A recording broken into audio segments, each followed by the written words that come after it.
Good morning, everybody. I welcome all of you to this very important hearing to consider the nomination of former Florida Attorney General Pam Bondi. She's serving as the 87th Attorney General of the United States after her approval. Congratulations to your nomination, Ms. Bondi, and thank you for your willingness to serve. I thank Senator Durbin for his leadership as chairman of the committee over the last 4 years. Although he and I have differences of policies, I think the public could say we worked well together on many issues over the years. As he steps into his role as ranking member, I will work closely with Senator Durbin to serve the American people. I also would like to welcome three brand new members of the committee and a person that's repeating his service here after a stint off. I welcome to the committee Senator Britt, Senator Schmidt, Senator Crapel, and Senator Schiff. Welcome. Before we get started, I'd like to set out a couple ground rules. I want to handle this hearing using a similar structure to how Senator Durbin handled the nomination hearing of Attorney General Garland. I want everyone here to be able to watch the hearing without obstruction. If people stand up and block the view of those behind them or speak out of turn, it's not fair or considerate to others, so officers will immediately remove those individuals. Now, before I turn to my opening statement, let me explain how we're going to proceed today. I'll give my opening remarks, and then I'll invite Ranking Member Durbin to give his opening remarks. Then I'll call on Senator Scott and Schmidt to introduce this nominee. And following those introductions and Ms. Bondi's statement, we'll begin the first round of questioning. Each senator will have an initial 7-minute round for question. After the first round, we'll do a second 4-minute round of questioning. Men do their very best to adhere to these time limits so that we can proceed efficiently with the hearing. We're here today to considering Pam Bondi's nomination to serve as Attorney General of the United States. Ms. Bondi, for a second time, I thank you for your nomination, willingness to serve, but more importantly, serve the important role of Senate's advise and consent process. You're nominated to one of the most important offices in our country. It took a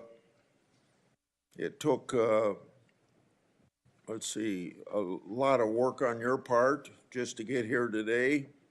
The more than 14,000 pages of records, hundreds of hours of media files, and more than 3,400 responsive entries you disclosed to this committee are a testament to your long career in public eye and your cooperation with this committee.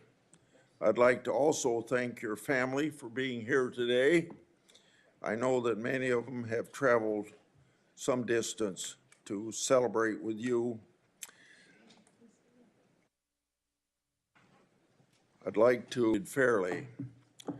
During Attorney General Garland's confirmation hearing, Republicans treated him with respect. We asked tough but fair questions, and we ultimately voted him out of committee on a bipartisan basis. Although Attorney General Garland, who we on this side of the aisle would have chosen to lead the Department of Justice, we recognize that President Biden won that election and that he was entitled to choose his Attorney General. We were ultimately disappointed with some of the things that General Garland and his department did, but at the time of his nomination, we gave him the benefit of the doubt. As the recent terrorist attacks in New Orleans and around the world have shown, our national security must be a high priority. The American people deserve a secure homeland and borders, safe streets, orderly markets, civil rights, and a protected environment. So, delivering on these promises required the swift confirmation of an Attorney General. This committee should give Ms. Bondi the same benefit of the doubt that this committee gave to Attorney General Garland. President Trump has selected a nominee whose qualifications speak for themselves. Ms. Bondi made history in 2010 as the first woman to be elected Florida Attorney General. She held that role for 8 years and was comfortably reelected by the people of Florida to a second term. 8 years of service as Attorney General of the third largest state in the nation is excellent preparation for the role of U.S. Attorney General.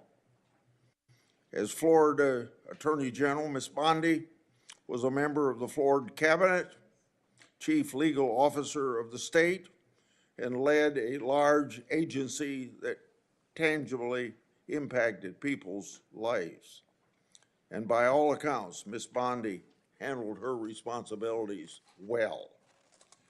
As the Florida Attorney General, Ms. Bondi achieved numerous key initiatives to fight human trafficking, counter the opioid epidemic, and protect consumers and protect the citizens of Florida from violence.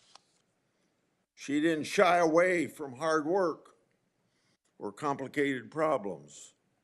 She engaged in an aggressive campaign to eliminate pill mills, took a leading role in securing a $3.25 billion settlement following the Deepwater Horizon oil spill, and eliminated the backlog of rape test kits that had accumulated in that state's laboratories. Ms. Bondi experience isn't limited to her service as Florida prosecutor in Hillsborough County for 18 years and prosecuted terrible crimes. She sought tough penalties and justice for victims of violent criminals, domestic abusers, and sexual predators. She prosecuted drug traffickers and thus protected her community. She was also active outside of her professional role, serving in the Junior League of Tampa on the board of Special Olympics. Her experience and performance as Attorney General, prosecutor, and community leader speaks volumes about her character and her dedication to the rule of law. She's received multiple letters in support of her nomination, including from the Fraternal Order of Police, the Republican State Attorneys General, more than 100 former senior DOJ officials, and a bipartisan group of former state attorneys general. In short, Ms. Bondi is highly qualified. And of course, as we all know, a change is desperately needed. When confirmed, Ms. Bondi will take the helm for that department. The Justice Department's is infected with political decision-making, while its leaders refuse to acknowledge Kane was a textbook example of government weaponization. The FBI's investigation was built on the fake Steele dossier, which was funded by the Democratic National Committee and Clinton campaign, who worked with foreign operatives. My investigative work exposed that the FBI actually knew the dossier was false information and was likely a part of a Russian disinformation campaign. Even with the knowledge of such dossier defects and political infections, the Justice Department sought to investigate Justice Department's mishandlings of the matter. The Justice Department retaliated in issuing a subpoena for my own staff's phone records. That's right, challenging my constitutional rights of doing my oversight duties. Well, what's next? Then a few Democratic colleagues pressured the FBI Foreign Influence Task Force to supposedly brief me and Senator Johnson related to our Biden family investigation. On August the 20th, Senator Johnson and I had that infamous briefing from the FBI. Later, this FBI's briefing content, that leak falsely labeled our oversight work as, you guessed it, Russian disinformation. To this day, over 4 years later, the intelligence community and the FBI refused to provide us the intelligence basis for that briefing. The title of this Wall Street Journal's article sums it up, quote, "The FBI's dubious briefing. Did the Bureau set 2 U.S. GOP senators up at the behest of Democrats? Question mark, end of quote. So, I know, as other people on this committee and in and out of Congress know, what government weaponization is. And then we get to Special Counsel Jack Smith and his lawfare operation. It involved an unprecedented FBI raid on Trump's house, including agents that even searched the former First Lady's clothing drawers. Hillary Clinton and Joe Biden certainly did not receive the same treatment by government regarding their records. Indeed, as my oversight exposed, the FBI amazingly agreed to destroy laptop records. This Orwellian conduct should have no quarter. On top of it all, the FBI Special Agent Thibault, the anti-Trump agent that violated the Hatch Act for political activities on the job, started one of Jack Smith's cases. But Jack Smith wasn't the only department official who tried to influence this past election. The Washington Post reported just last August about a previously undisclosed Mueller investigation into Trump that was closed for lack of evidence, and it being, quote unquote, fishing expedition. That news reporting was based on sealed court records, government records, and potentially classified. The Justice Department leaked that information to the press to impact the election against President Trump. And they did it while stiff-arming congressional requests for information that would prove embarrassing to the Biden-Harris administration. So let us not forget, and other flagrant abuses of power that we've seen from the DOJ and the FBI over the last 4 years, and I don't have the time to spend on these that I spent on 2 or 3 others, but just to list them. The Department of Justice peacefully praying outside of an abortion clinic. The FBI suggested that traditional Catholics could be domestic terrorism threats, claiming that these individuals adhere to, quote, anti-Semitic, anti-immigration, LGBT and white supremacy ideology, end of quote. The FBI opened dozens of investigations into parents who voiced their concerns at school board meetings regarding curriculum choices and COVID-19 mandates. The FBI applied undue pressure to social media platforms to censor so-called misinformation, downgrading or removing flagged social media posts and removing users.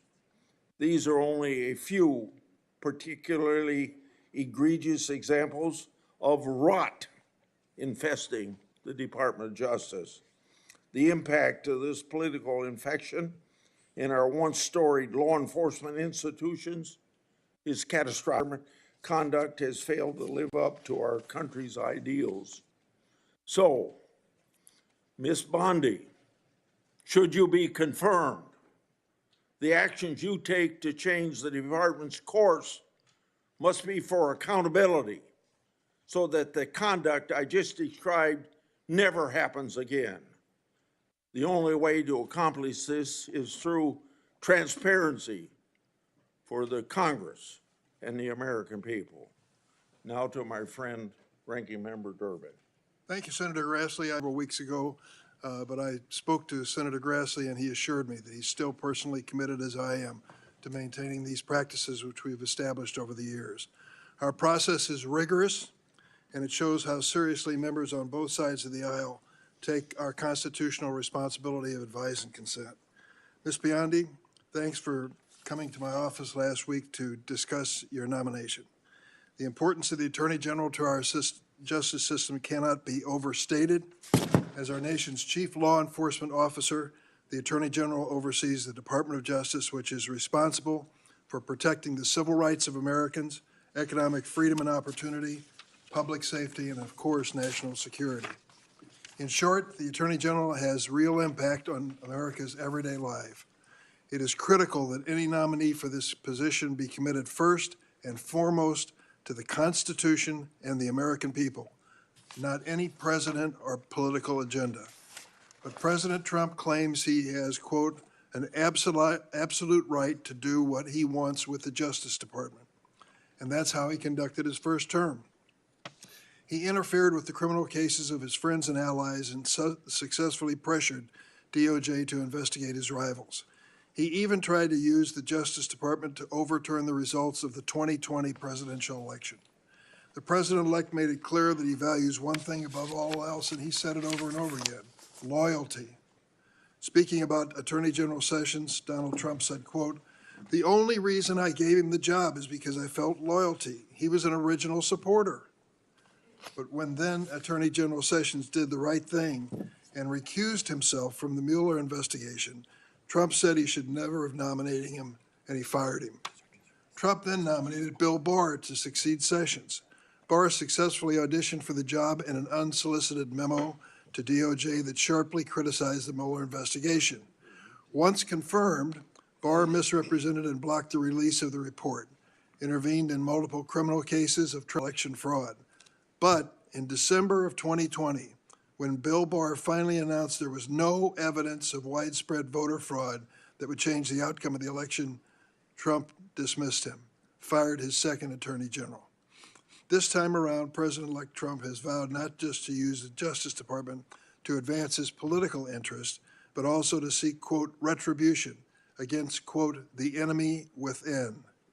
He has repeatedly threatened to arrest, prosecute, jail, and otherwise punish those he considers his enemies. This includes reporters, prosecutors, judges, poll workers, military officials, and even his own former political appointees. Even before taking office, Trump has forced out his own FBI director that he appointed, Chris Wray. And he's trying to replace Wray with Kash Patel, whose main qualification to be FBI director seems to be his loyalty to Donald Trump.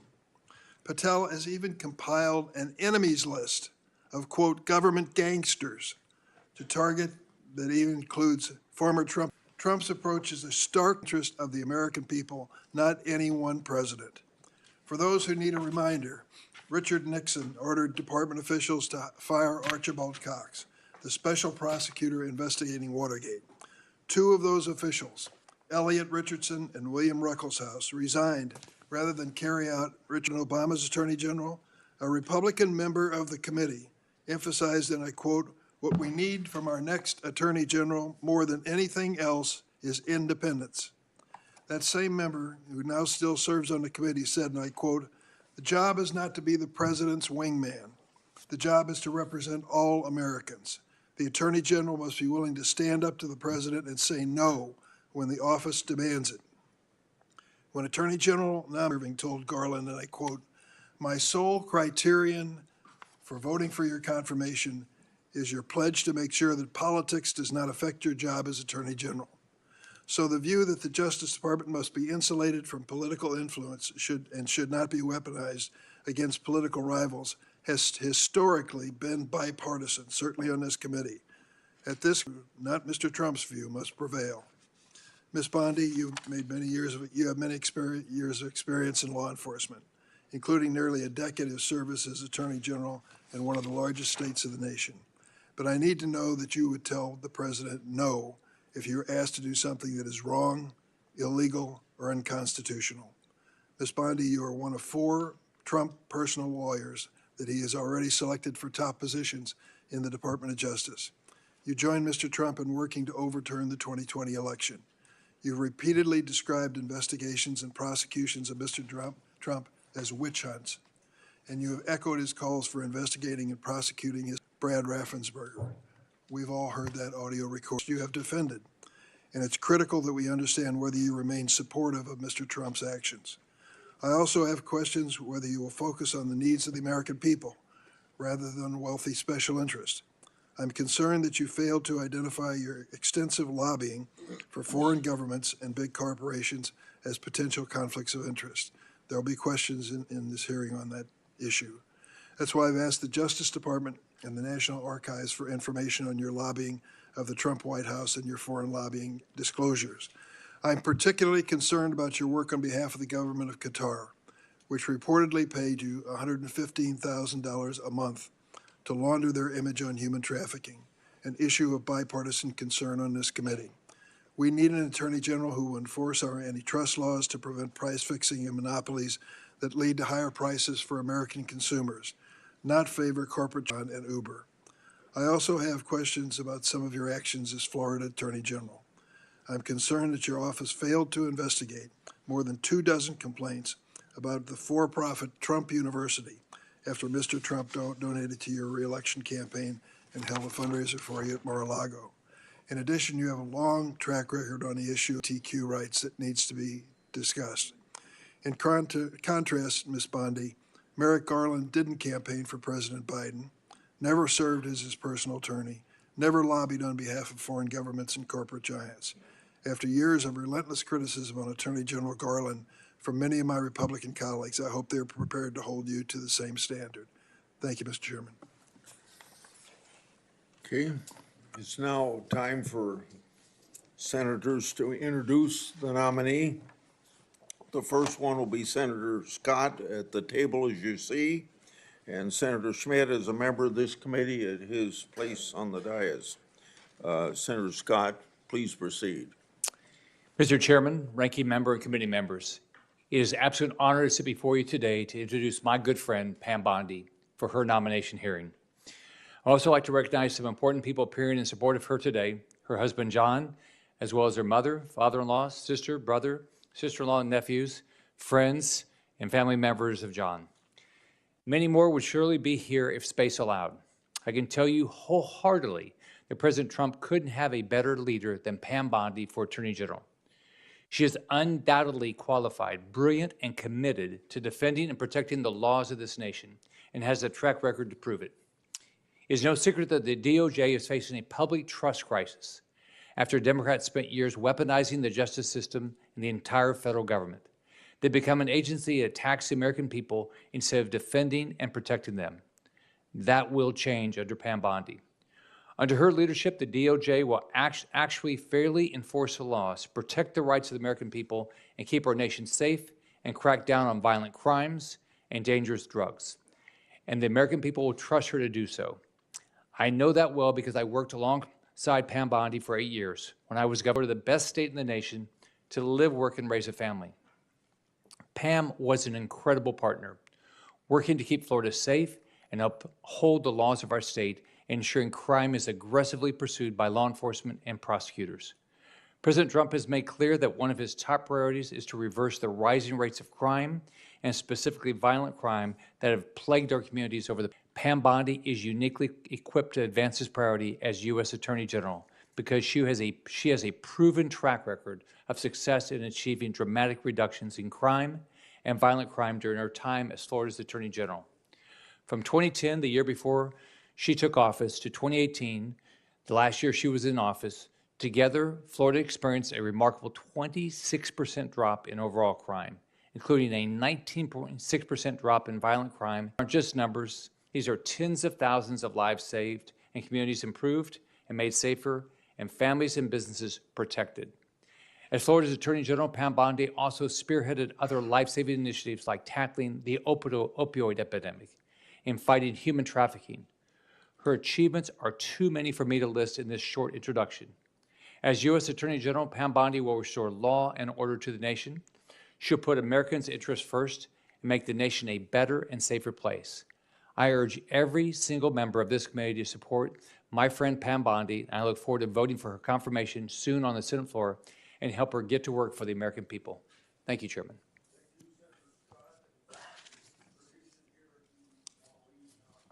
Thank you.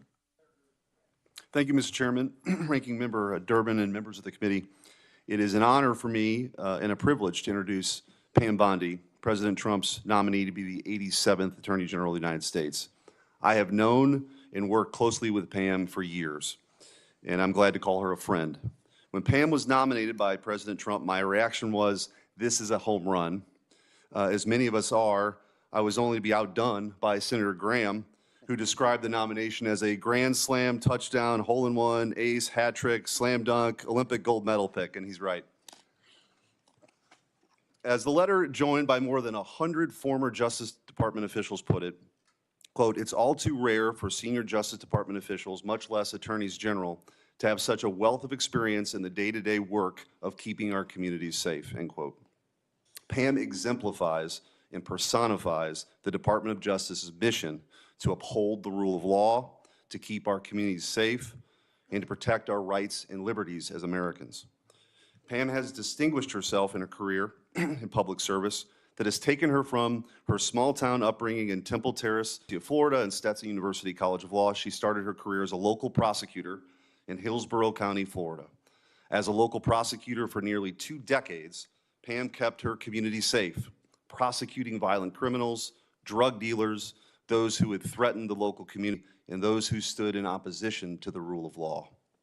Pam's fellow Floridians then elected her to serve as Florida's Attorney General, where she was the first woman in state history elected to that office. As a former state Attorney General myself, I can vouch for the deep experience of prosecutors to fight crime, work to protect our constitutional rights, or the constitutional rights of Floridians, and stood up for the little guy by taking on abuses of power. As Florida's Attorney General, she worked tirelessly to combat the opioid crisis, fighting pill mills, and helping to combat the widespread misuse and trafficking of deadly drugs, including fentanyl, which have devastated families and communities all across our country. She stood up for Floridians in the wake of a 2008 financial crisis, leading to the National Mortgage Settlement Act, resulting in $56 billion in compensation to victims. And after the Deepwater Horizon oil for Floridians, by getting $2 billion from the companies responsible. On a more personal note, Pam has always taken it upon herself to help others. She's incredibly generous and someone I could always count on. She's truthful, she's tough, and she's a born leader. She has charted her own course with the rare combination of backbone and heart. The next Attorney General of the United States must restore trust by reversing the weaponization we've seen the last 4 years and refocusing that department to its core mission, administering justice. The next Attorney General must promote the rule of law, take on violent crime, keep our communities safe, and safeguard the God-given rights that each American has protected in our Constitution. I can think of no respected Attorney General with the prudence, fortitude, and temperance for this incredibly important job. Mr. Chairman, it is truly an honor for me to introduce Pam Bondi to this committee and to our country here today and speak on her behalf, and it's my hope that her nomination will be swiftly confirmed. Thank you, Mr. Thank Chairman. you, Senator Schmidt. Now, Ms. Bondi, would you please come forward, and before you're seated, I'd like to administer oath. Would you please raise your right hand and answer this question? Do you swear that the testimony you're about to give to this committee will be the truth, the whole truth, and nothing but the truth, so help you God? Please be seated and move ahead with your opening statement.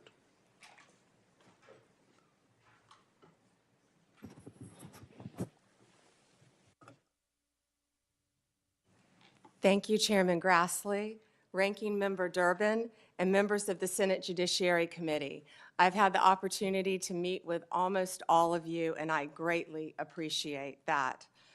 I'm grateful to President Trump and to this committee for your consideration to be the 87th Attorney General of the United States. I would not be here without my family. And if you can bear with me for just a moment, a lot of them have made a very long trip, and I wrote them all down so I don't forget anyone.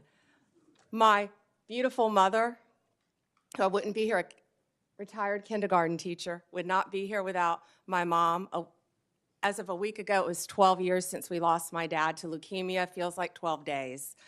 My amazing husband, John, and his two incredible girls, Collins and Finley. Collins is a senior at University of Florida, and I think all of you on this committee will be very happy to know Finley is in cybersecurity. There's a third who is traveling abroad. I wish she could be here.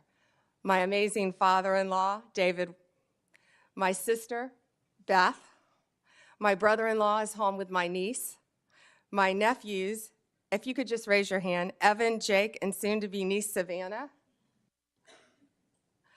my brother, Brad, a brilliant lawyer, my sister-in-law, Tandy, and my nephews, Justin, who just got a 4.0 at UVA, Rex, great college tennis player, Brad, great tennis player. Is Rhea here?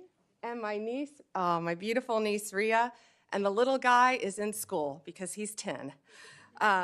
My friends, Leslie, Kathy, Dina, Tiffany, Kim, Paula, and so many of my former coworkers.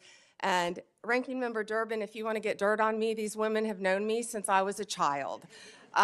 Seriously, most of them. So thank you for indulging me in that. They've all made a very long trip to be here, and thank you for holding my hearing as well and not postponing it. I appreciate that. Thank you all. From the moment I interned at the state attorney's office in Tampa, Florida, all I wanted to do was be a prosecutor. The Supreme Court certified me, and I had 4 jury trials while still in law school. Lost most of them, but had 4 jury trials and never wanted to do anything else. I continued my career there, trying everything from DUIs, domestic violence cases, capital murder cases, the whole gamut. I became a lead trial attorney in courtroom every day trying career criminals, was deputy chief of a division, and then ultimately was felony bureau chief, and eventually left. Nothing has impacted my career more than my experience as a state prosecutor, because I got to know and still keep in touch with many victims and their families from when I was a prosecutor. Upon becoming Attorney General in 2011, I proudly served for 2 terms. I was term limited. I would probably still be there right now had I not been kicked out of office by term limits. I loved being Attorney General. I did my best to keep Florida safe, to continue to stand up for victims of crime, and to fight the opioid crisis and the drug crisis that was not only facing Florida, but this entire country. Out of the top 100, this is one of the things I'm the most proud of, oxycodone dispensers in the entire country, I believe it was 98 of them, 90 or 98 of them, lived in Florida. We fought for tough legislation. Kids were dropping dead every day. We fought for tough legislation, and after that legislation, none of those opioid dealers, doctors, practiced in Florida. We fought to eliminate human trafficking by raising awareness and prevention and talking to parents and talking to children. We also provided critical resources, including safe houses, that my state was lacking. On the civil side, we worked to protect consumers. We tackled everything, including off-label prescription marketing, which affects, as you know, many, many people who can't afford prescriptions as well. We partnered with states' attorneys general from both parties and federal agencies across administrations. We went after price gougers during hurricanes. If confirmed as the next Attorney General of the United States, my overriding objective will be to return the Department of Justice to its core mission of keeping Americans safe and vigorously prosecuting criminals. And that includes getting back to basics: gangs, drugs, terrorists, cartels, our border, and our foreign adversaries. That is what the American people expect, and that is what they deserve from the Department of Justice. If confirmed, anything in my power, and it will be my great responsibility, because Safe Again also requires reducing recidivism. We have to fix the Bureau of Prisons, and I am looking on both sides of the aisle. The Bureau has suffered from years of mismanagement, lack of funding, and low morale. I was proud to support President Trump's First Step Act. I think more can be implemented and more can be done on that front. President Trump's leadership on criminal justice reform has demonstrated what is possible when a president is unafraid to do things that have been deemed to be too difficult. We have to reach across the aisle and get solutions for all of these problems. Like the president, I believe we are on the cusp of a new golden age where the Department of Justice can and will do better if I am confirmed. Lastly, and most importantly, if confirmed, I will fight every day to restore confidence and integrity to the Department of Justice and each of its components. The partisanship, the weaponization will be gone. America will have one tier of justice for all. In all this work, I'll collaborate closely with this committee. I will work with all of you, as I've committed to do when I met with almost all of you. And I will partner not only with the federal agencies, but with the state and local officials throughout our great country. I look forward to answering your questions today and working together for this country and our Constitution. Thank you, Senators.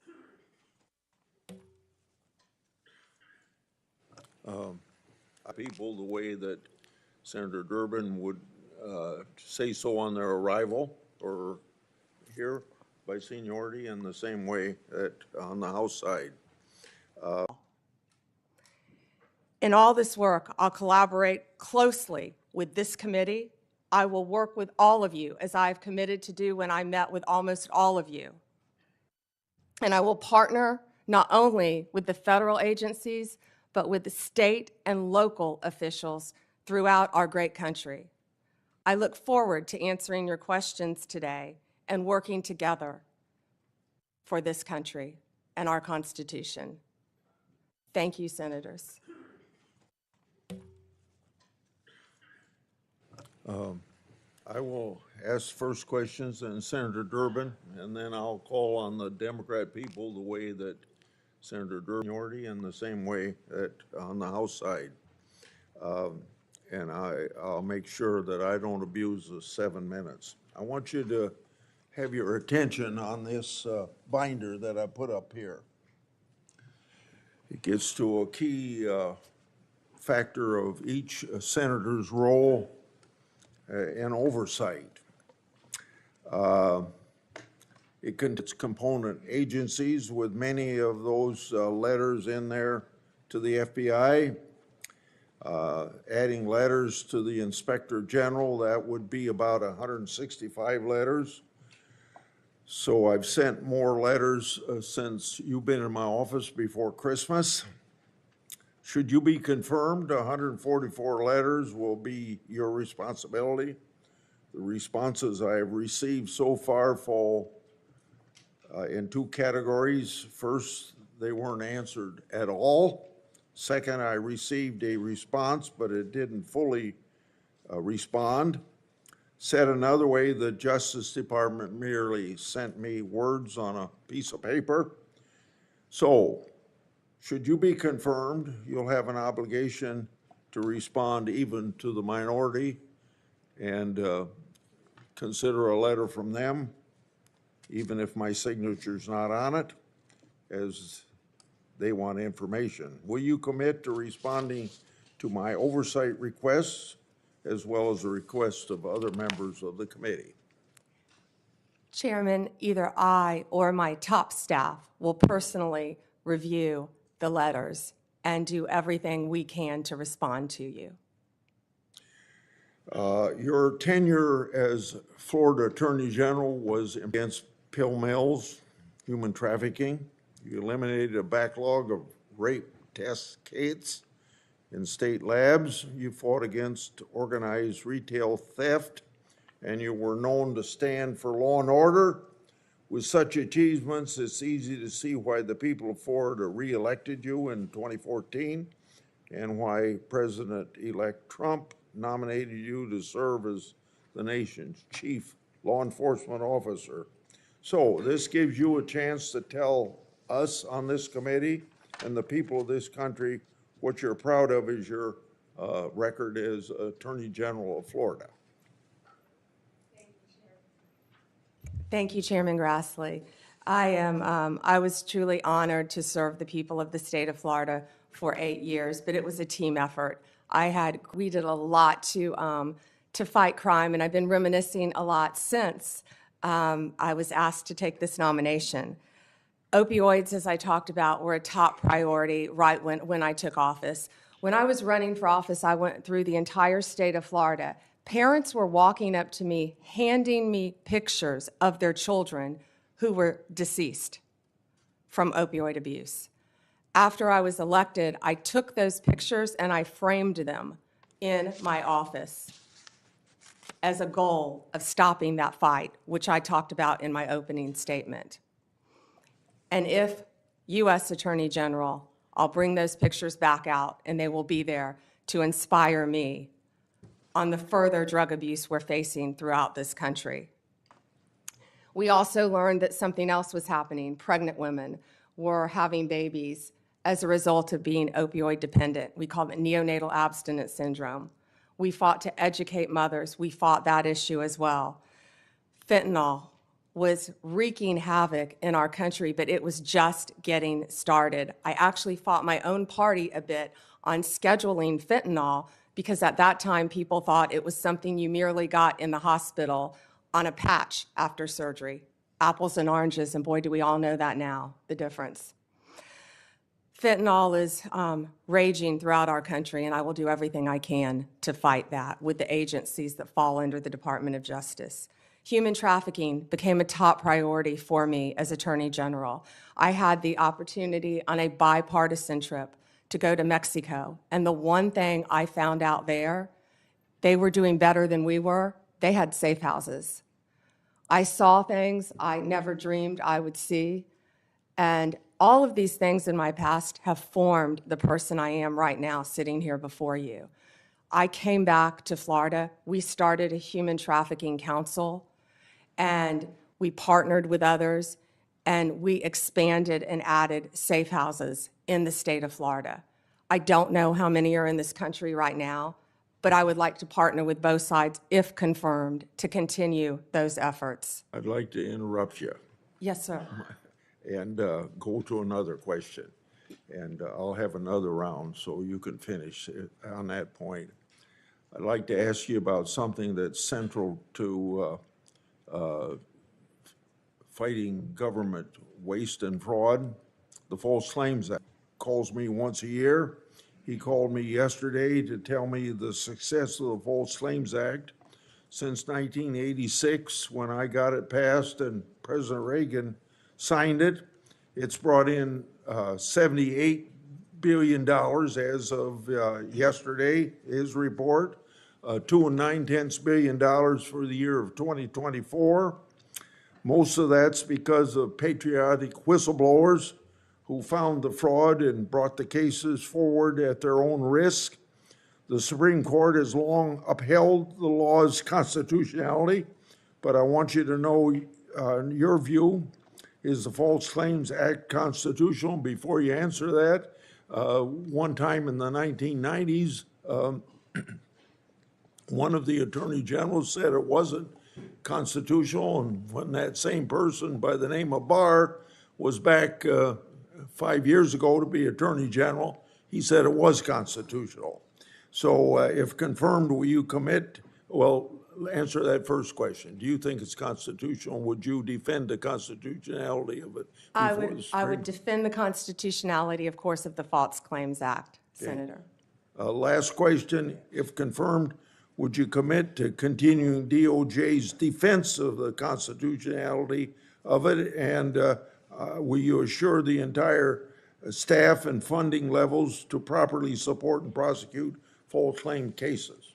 Senator, the False Claims Act is so important, and especially by what you said with whistleblowers as well, and the protection and the money it brings back to our country. Yes, sir. Thank you for your answers. Senator Durbin. Thank you, Senator Grassley. Ms. Bondi, if you're successful in your nomination, this Democrat would like to give you 3 words of advice.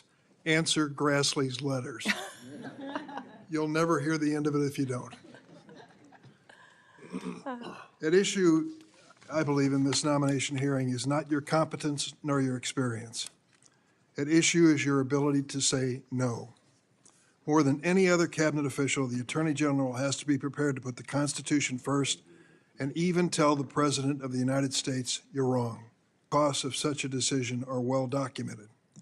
You have only to ask former Attorney General Jeff Sessions and Bill Barr, whom Donald Trump sacked for lack of loyalty. And so I have 3 basic questions I'd like to ask you. Most Americans believe that central to the peaceful transition of power in a democracy is the acceptance of the results of an election. To my knowledge, are you prepared to say today under oath without reservation that Donald Trump lost the presidential contest to Joe Biden in 2020? Ranking Member Durbin, President Biden is the President of the United States. He was duly sworn in, and he is the President of the United States. There was a peaceful transition of power. President Trump left office and was overwhelmingly elected in 2024. Do you have any doubts that Joe Biden had the majority of votes, electoral votes, necessary to be elected president in 2020? You know, Senator, all I can tell you as a prosecutor is from my firsthand experience.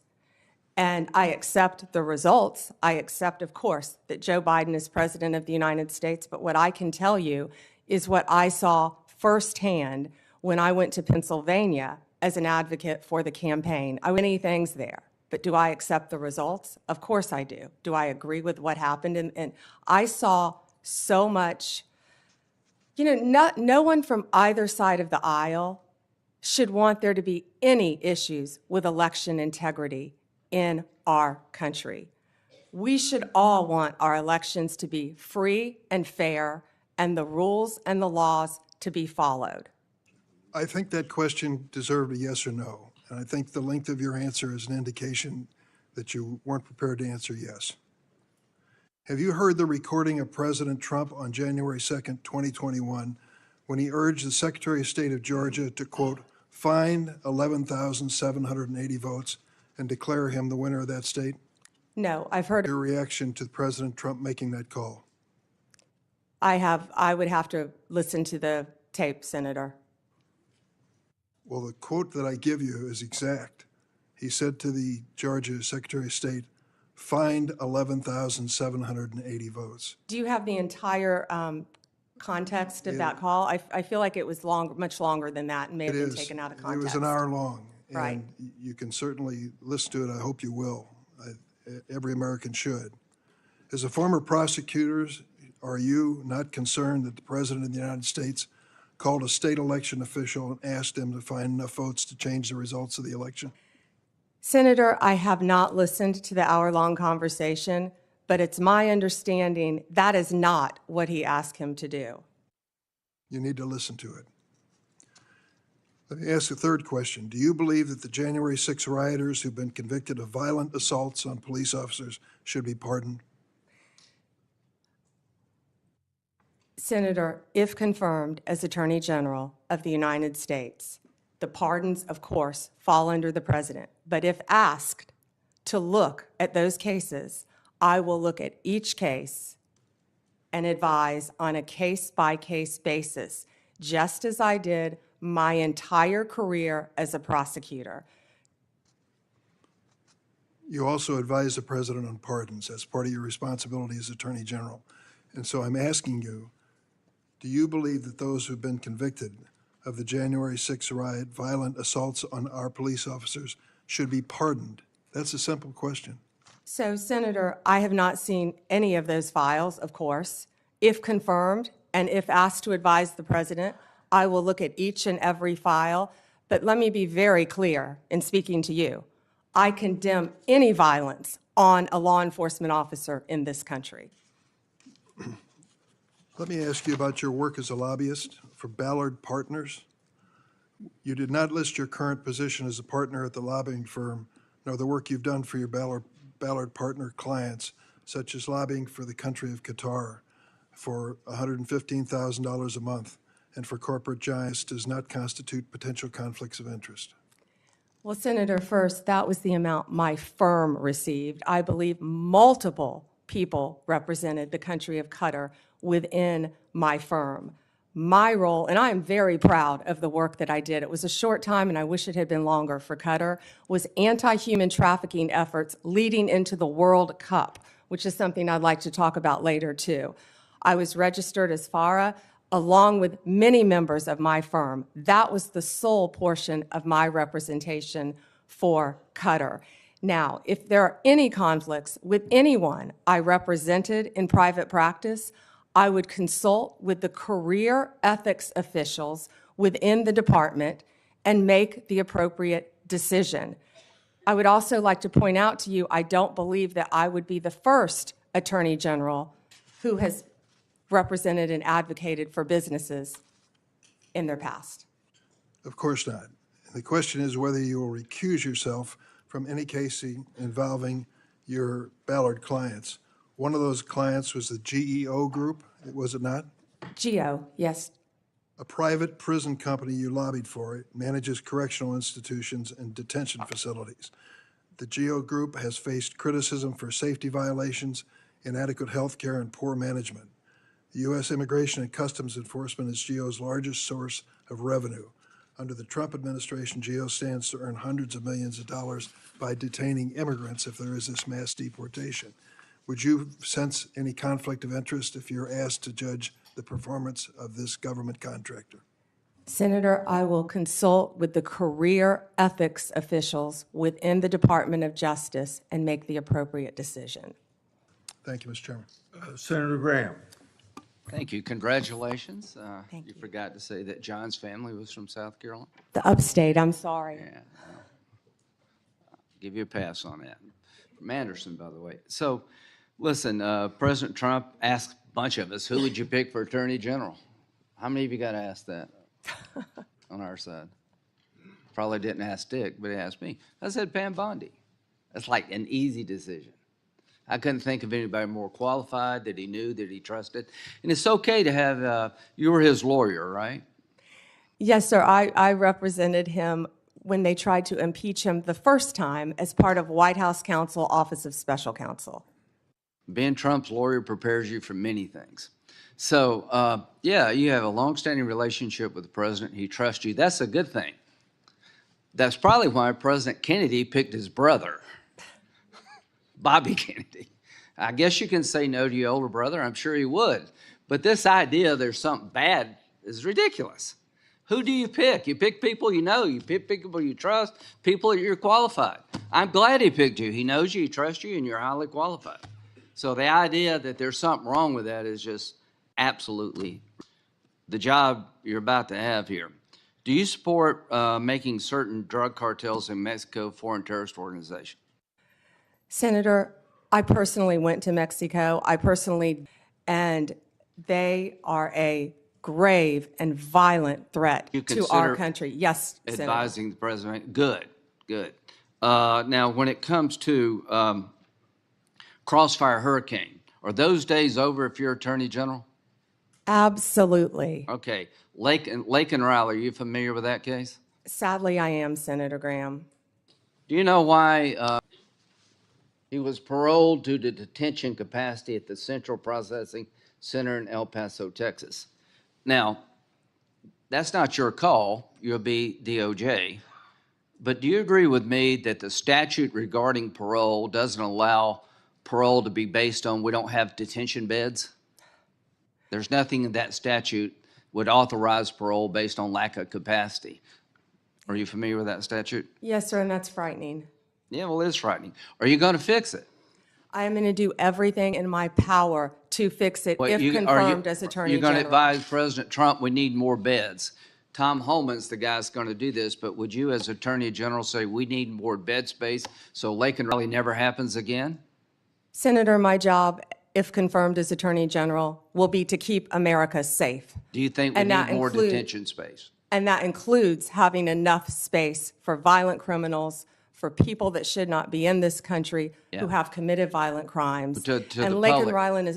and Riley is one of many. Yeah, but 41,000 beds in this country to detain people. We got like millions of people here illegally. We let this dude go because we didn't have any place to put him. I hope those days are over. And if, Tom, you're listening out there, I hope you'll create enough detention space to make sure we don't find this dilemma ever again. Do you think we're at war? And if so, who with?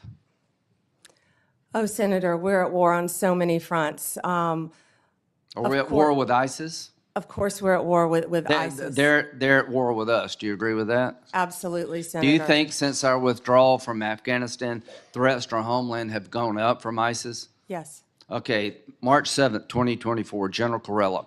I assess ISIS-K retains the capability and will to attack the U.S. and Western interests abroad in as little as 6 months with little or no warning. That's March of 2024. General McKenzie, ISIS-K has a strong desire to attack the United States after it began to grow in Afghanistan following U.S. exit in August 2021. He also stated the threat to ISIS-K from ISIS-K is growing. Major General Quantock, the U.S. remains target number one for ISIS-K. Do you agree with that? Senator, I don't have my security clearance, but from everything I've read and heard, ISIS is one of the greatest threats. Okay, well, when you get your security clearance, you're going to find out these people are coming after us and they want to kill us. So I would like to have a strategy to deal with the ISIS threat that's beyond just the law enforcement model. Does that make sense to you that we should use every tool in the toolbox?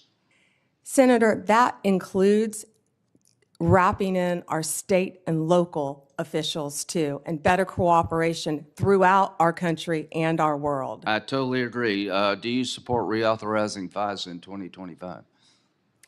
Senator, I believe 702 is up in 2026. Okay, I'm I sorry, believe it's 26. 2026, and we will closely be looking at that. FISA is a very Do important you agree tool. that the 702 provides important intel gathering capability to protect our nation?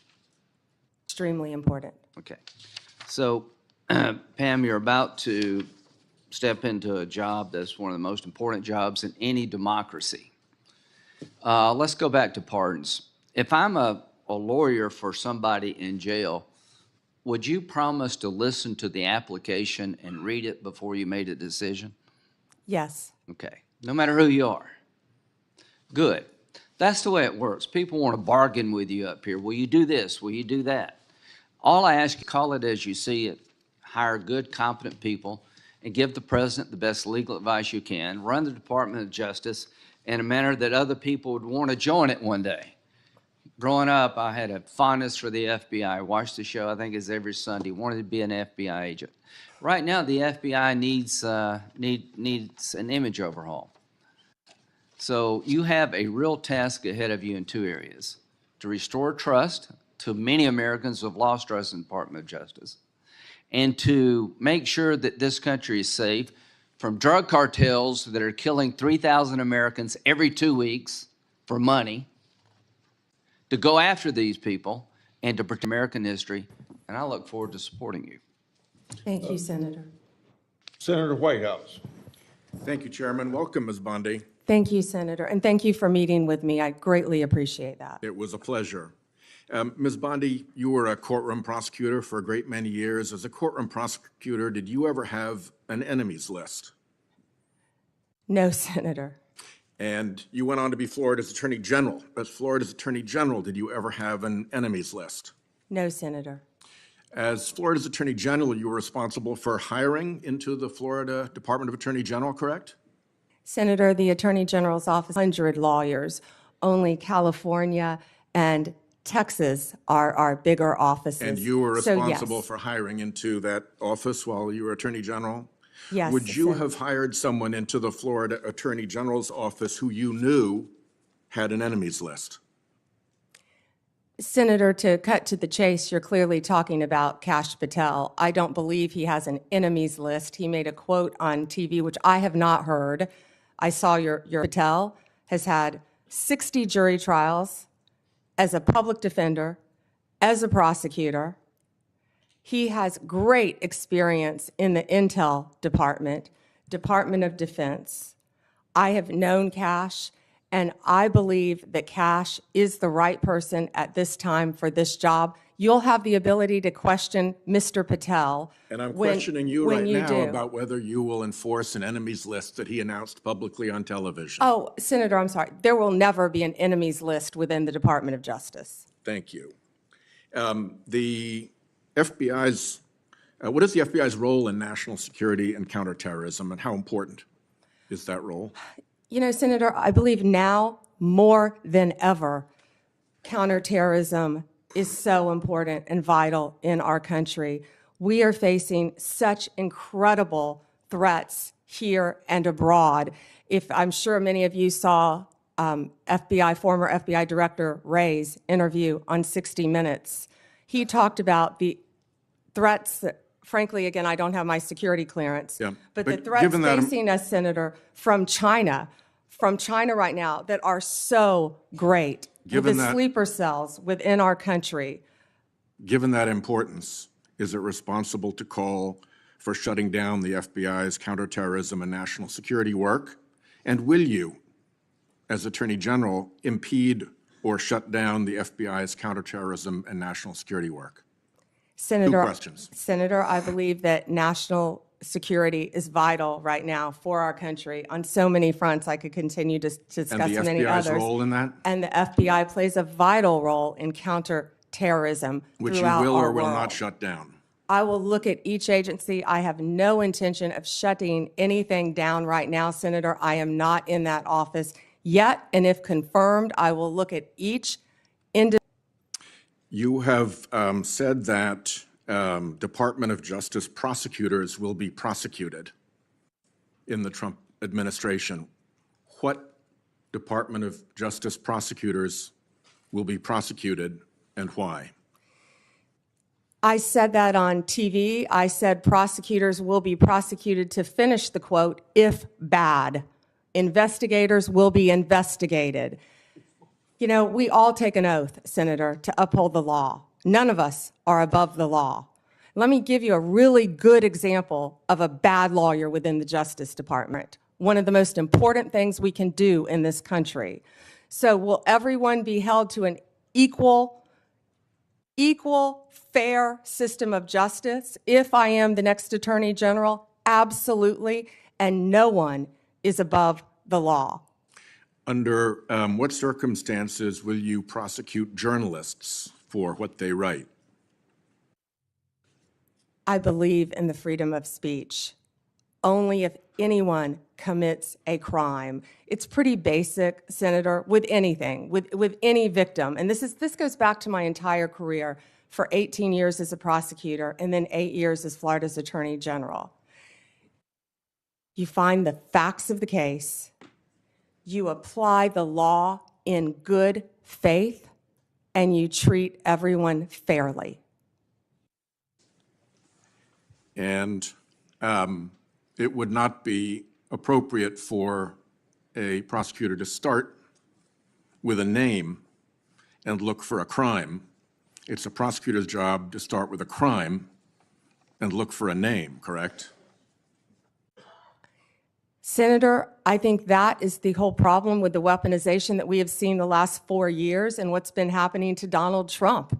They targeted Donald Trump. They went after him, actually starting back in 2016. They targeted his campaign. They have launched countless investigations against him. That will not be the case if I am Attorney General. I will not politicize that office. I will not target people simply because of their political affiliation. Justice will be administered even-handedly throughout this country. Senator, we've got to bring this country back together. We've got to move forward, or we're going to lose our country. Yeah, I think the concern is that weaponization of the Justice Department may well occur under your tenure. And we want to make sure that that's not the case, that you remain independent, that you remain able to and willing to tell the president no when that's necessary to protect the Constitution and the integrity of the department. So that's where I'm asking these questions. We talked in the meeting about the contacts policy that has prevailed really since Senator Hatch sat in that chair and demanded it of the Clinton Justice Department through all the administration since then, with the exception of a brief period under Attorney General Gonzalez, which he corrected and which did not end well for him. There has been a contacts policy that limits contacts between the White House and the Department of Justice to a very few senior officials on each side.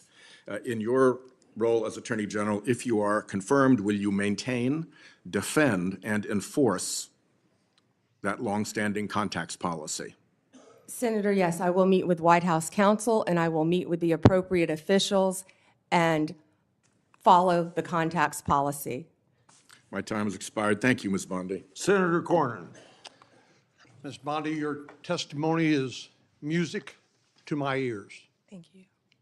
One of the things that I have been most concerned about over certainly the last 4 years and extending back during President Trump's administration is the weaponization and politicalization of the Department of Justice, which together with the FBI is one of the most important institutions in this country.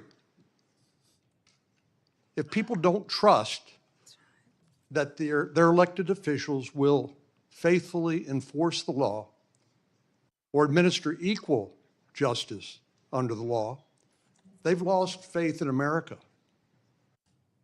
And that disturbs me greatly, and I know it does you too, based on what you said. So I'm delighted to hear you say what you have said.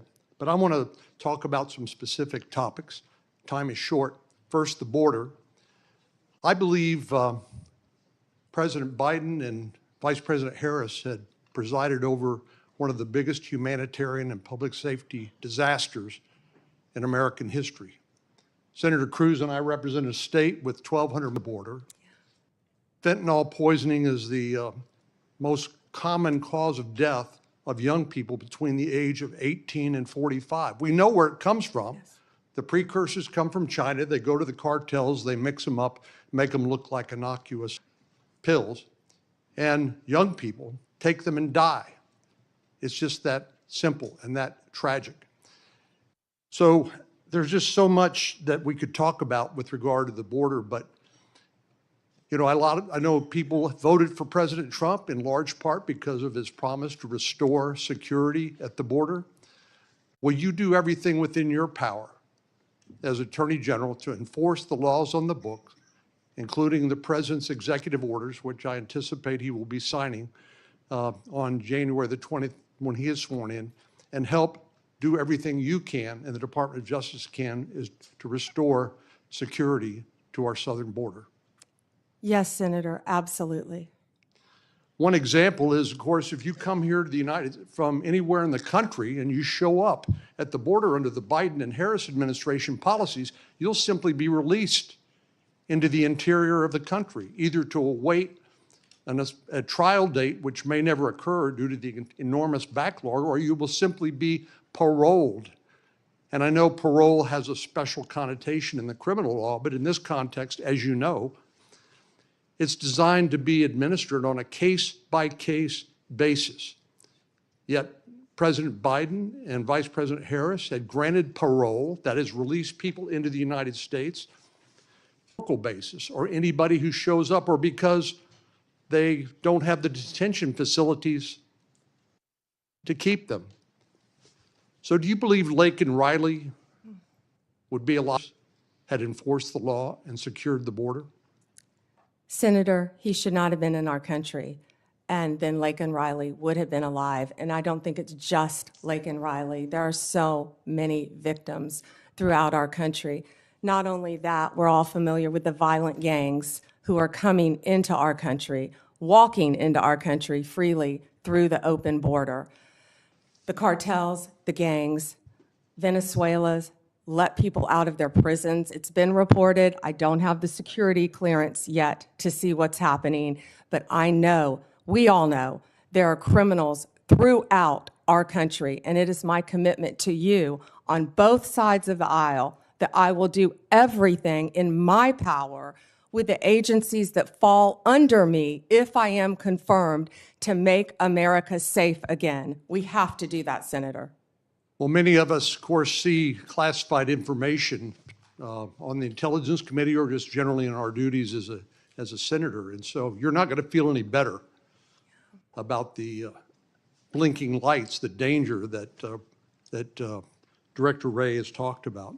In my closing moments here, I want to revisit an issue that is of particular importance.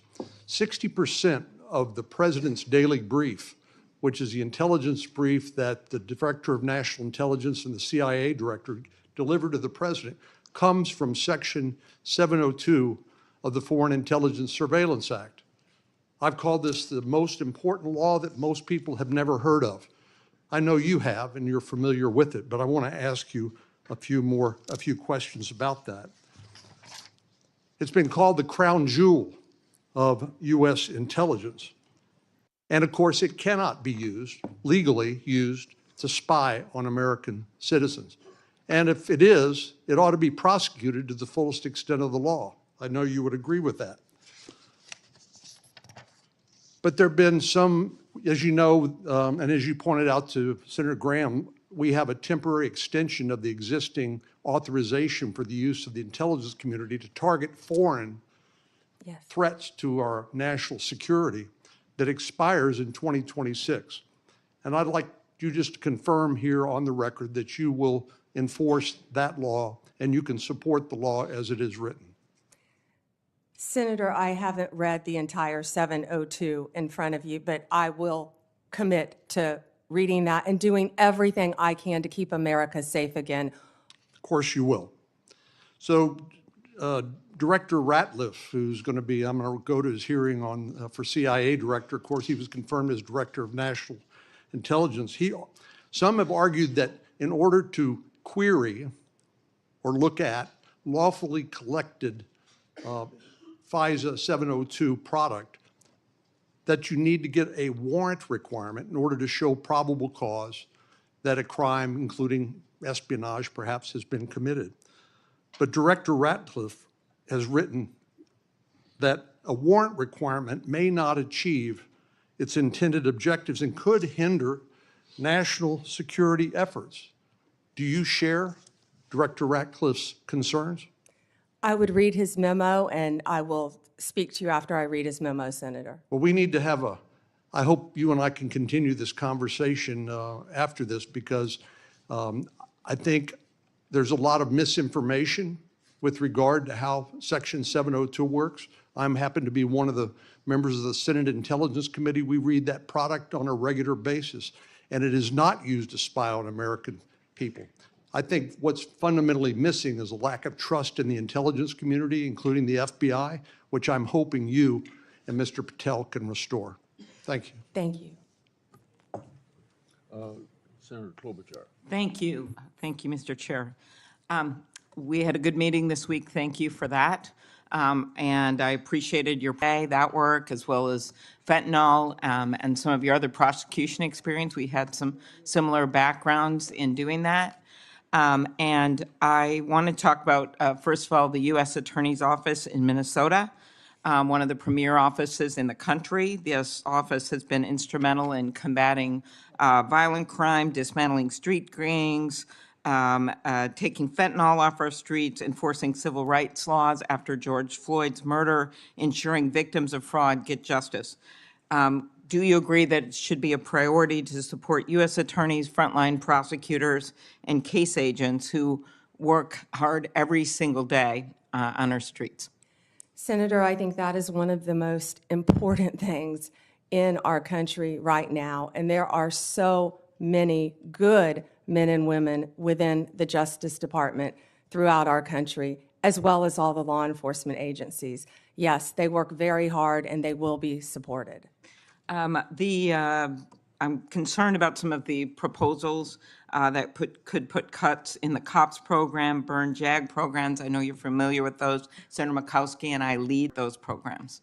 Senator, I will read everything about those programs because that is a top priority of mine, and I would love to meet with you on that and Senator Murkowski to support law enforcement and those programs. Thank you.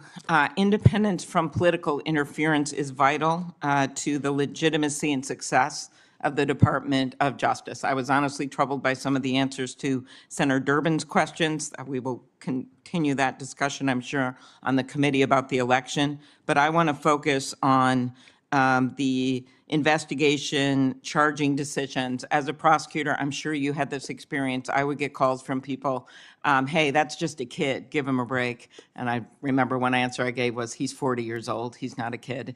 But that kind of interference is attempted all the time. And one of my concerns here, whether it's a call from a friend, a corporate lobbyist, a White House, it has been very clear that the attorney generals of both parties have established clear policies to ensure the White House doesn't tamper with criminal investigations and prosecutions. At Attorney General Mike Mukasey's hearing, he made clear that any attempt by the White House, and these are the words, to interfere with a case is not to be countenanced. Any call to a line assistant or to a United States attorney from a political person relating to a case is to be cut and curtailed. Do you agree with this statement? Senator, yes, I believe that the Justice Department must be independent and must act independently. The number one job is to enforce the law fairly and even-handedly, and that's what will be done if I am confirmed as the Attorney General. So you will provide an assurance to every member of this committee that the Justice Department will only follow the facts and the law, and the White House will play no role in cases investigated or brought? Senator, it will be my job, if confirmed as Attorney General, to make those decisions. Politics will not play a part. I've demonstrated that my entire career as a prosecutor, as Attorney General, and I will continue to do that if you confirm me as the 87th Attorney General of the United States of America.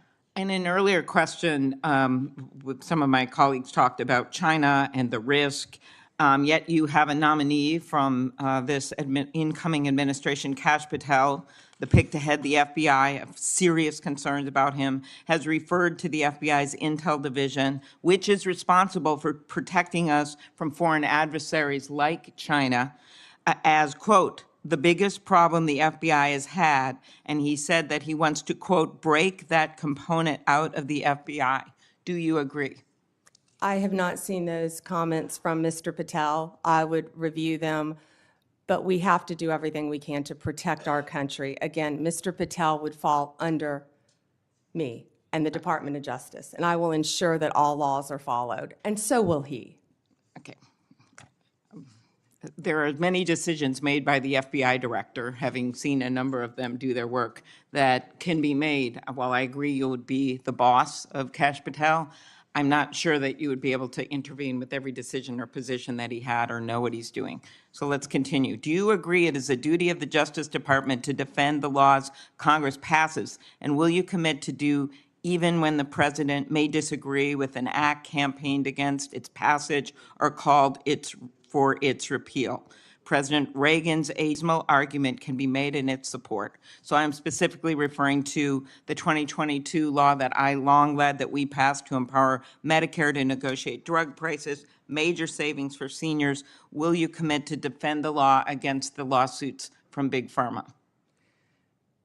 Senator, I was involved in big pharma cases when I was Attorney General of the state of Florida, and I will commit to protect the laws of the United States of America. Okay, thank you. That would also, same question, with the Supreme Court is going to be hearing a challenge to the Affordable Care Act's coverage of preventative services. And despite the fact that you twice joined suits to have the entire Affordable Care Act invalidated, will you commit to defending this law? Yeah, I believe this is very different. It's a very isolated, it's different. It's not the entire Affordable Care Act, but I will, it's pending litigation, of course, within the department. Since the 1990s, the Freedom of Access to Clinic Entrances Act has protected patients, providers, and facilities that provide reproductive health services. Will you commit to continuing to enforce healthcare services? Senator, the FACE Act not only protects abortion clinics, but it also protects pregnancy centers and people going for counseling. The law should be applied even-handedly. Yes, Senator. So you'll uphold the enforcement of that law? I'll uphold the enforcement of the law, Senator. Okay, and I will ask my antitrust questions in the next round. We had a good discussion about that, and I do appreciate the nominee that has been put in place for the antitrust division, and there's incredibly important work that has to be done in. I thank all of my colleagues for abiding by the 7-minute rule. Before I call on Senator Lee, I want everybody to plan on our first break would be about 30 minutes for lunch. Senator Lee. Thank you, Mr. Chairman. Thank you, Ms. Bondi. Just thrilled that you're here and that you're willing to serve. I'd like to talk to you as a longtime lawyer and one who has handled a variety of criminal matters about the Fourth Amendment. What can you tell us about the Fourth Amendment's warrant requirement and why it's so important? Well, the warrant requirement is so important, which I've dealt with that since I was in my 20s as a state prosecutor. A warrant is so important because it protects citizens' rights, and that's why it's so important.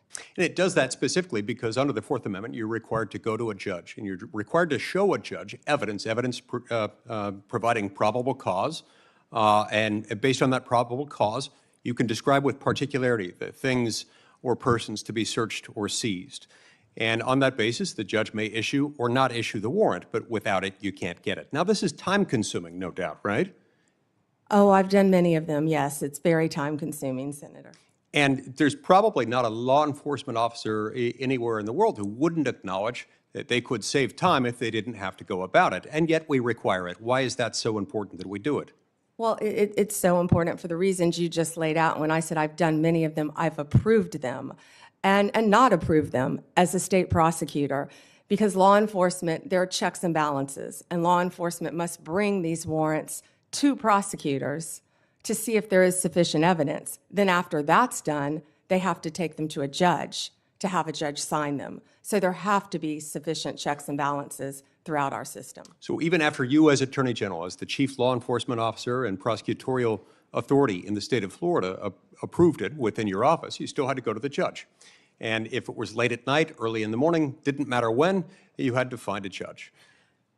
All hours of the night. That was more when I was a state prosecutor. As Attorney General, the Office of the Statewide Prosecutor, Nick Cox, would have done that many, many times at all hours throughout the night and woken up many, many judges throughout the state of Florida. Is there an exception to the warrant requirement that exists anytime it would be inconvenient for prosecutors or anytime national security might be involved?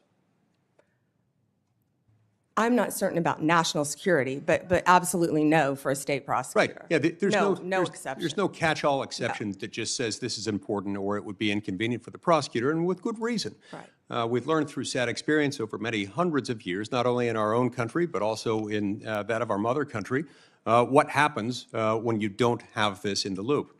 So you've been asked today a little bit about Section 702 of the Foreign Intelligence Surveillance Act, also known as FISA. There are those who have repeatedly assured members of this committee, including myself, that don't worry, content of phone calls or electronic communications involving American citizens' private conversations. Don't worry, their Fourth Amendment rights are just fine. And yet, when they incidentally collect the communications of American citizens, either because they're perhaps unwittingly talking to somebody who might be an agent of a foreign power and themselves under 702 surveillance, they get onto this big database. And at times, there are warrant because me that is potentially concerning. Anytime an American citizen's private conversations are intercepted, stored, whether as an incidental collection or otherwise, they ought not be searched without some kind of probable cause showing. I assume you'd agree with me on that. Yes. Yeah, and it's important. Sometimes people will defend that by saying national security is involved, as if that's the beginning and the end of the inquiry. That has never been the case, and I hope and pray it never will be the case, because that's not what the Fourth Amendment says, not what it does, not what it ever can be. So it's my sincere hope that the next time FISA 702 comes up for reauthorization, Congress finally do what it has been avoiding for a long time, which is to ensure that this doesn't happen. We've heard again and again from people who, if you're confirmed to this position, will soon be your predecessors, prior occupants of the position to which you've been nominated and to which Mr. Patel has been nominated. Don't worry, we have good people. Don't worry, we have good systems in place. Don't worry, it's as good as a warrant requirement, the internal approval procedure that we have within our system. And yet we found out time and time again that this has happened, by some accounts, hundreds of thousands of times. These things have been accessed where searches for an American citizen's private communications that have been intercepted and searched without those safeguards being met, including instances where people just wanted to check on, to cite one example, whether his father was cheating on his mother, or in other instances, doing background checks on someone looking to lease an apartment that he owned and was looking to rent out. This is unacceptable, and we've got to fix it.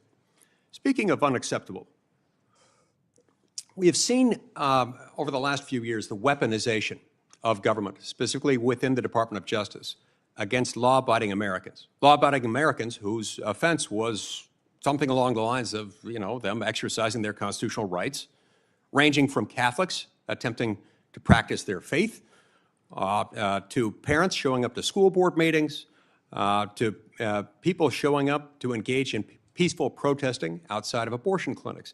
As Attorney General, how will you prevent the weaponization of the Department of Justice against Americans?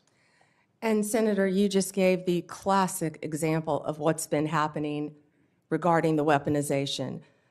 Going after parents at a school board meeting has got to stop. For practicing your religion, sending informants into Catholic churches must stop.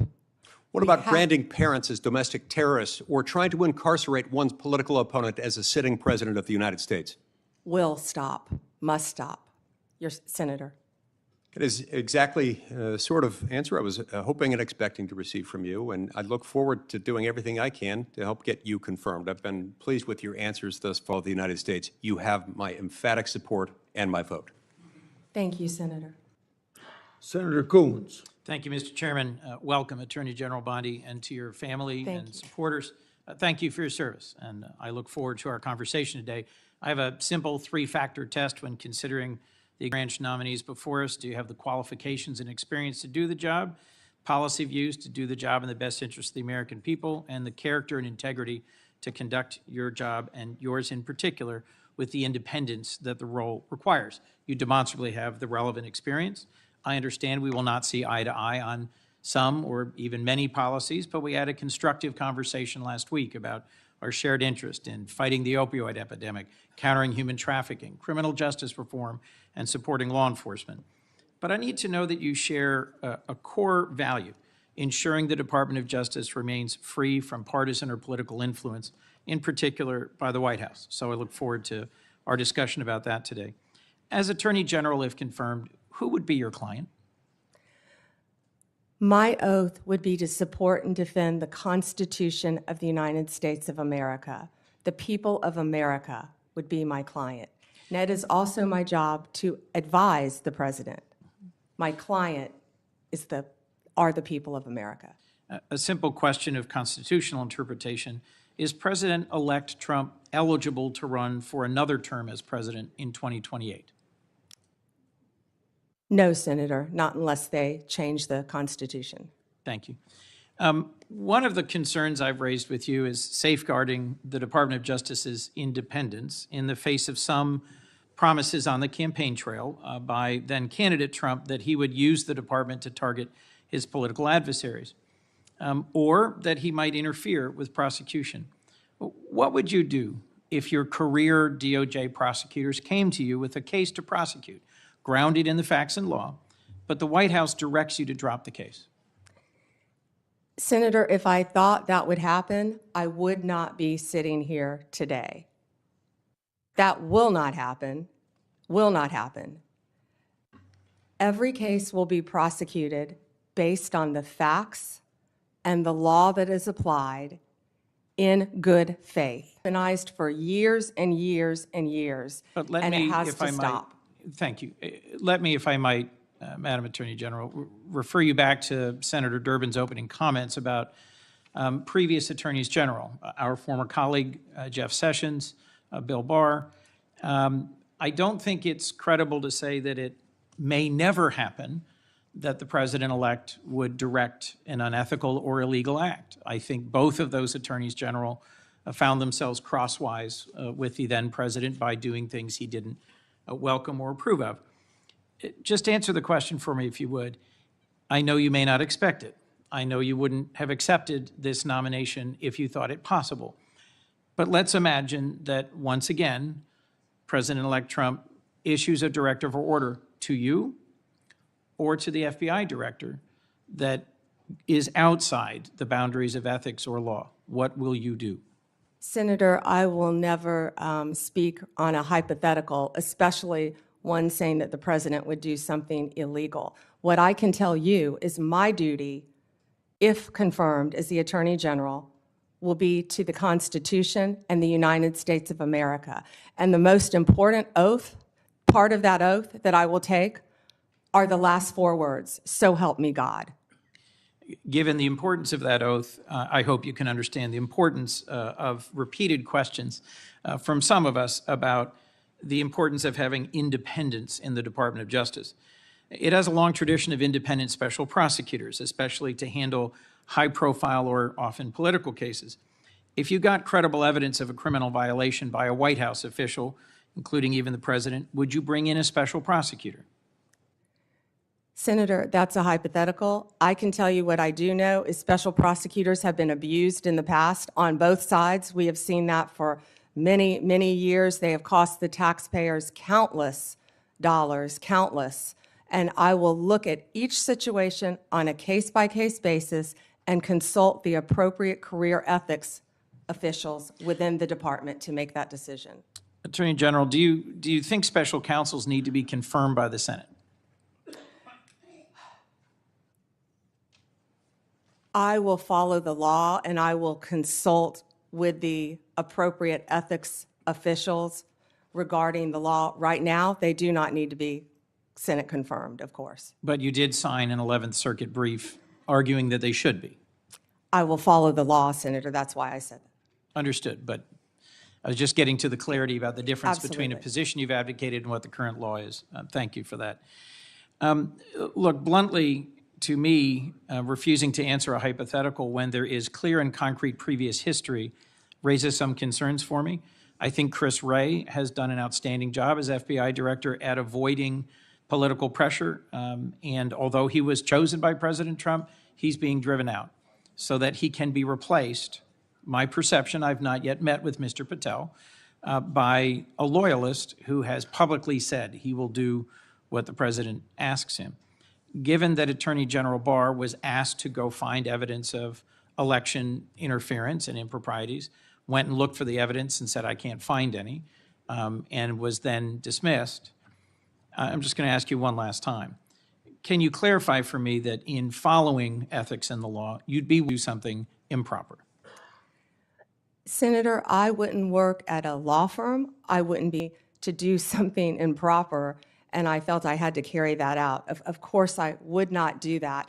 That's one of the main things you learn when you're a young prosecutor is to do the right thing, and I believe. We discussed protecting American invention and innovation, American intellectual property is a real concern of mine and of several others. Or to talking with you about that pressing concern.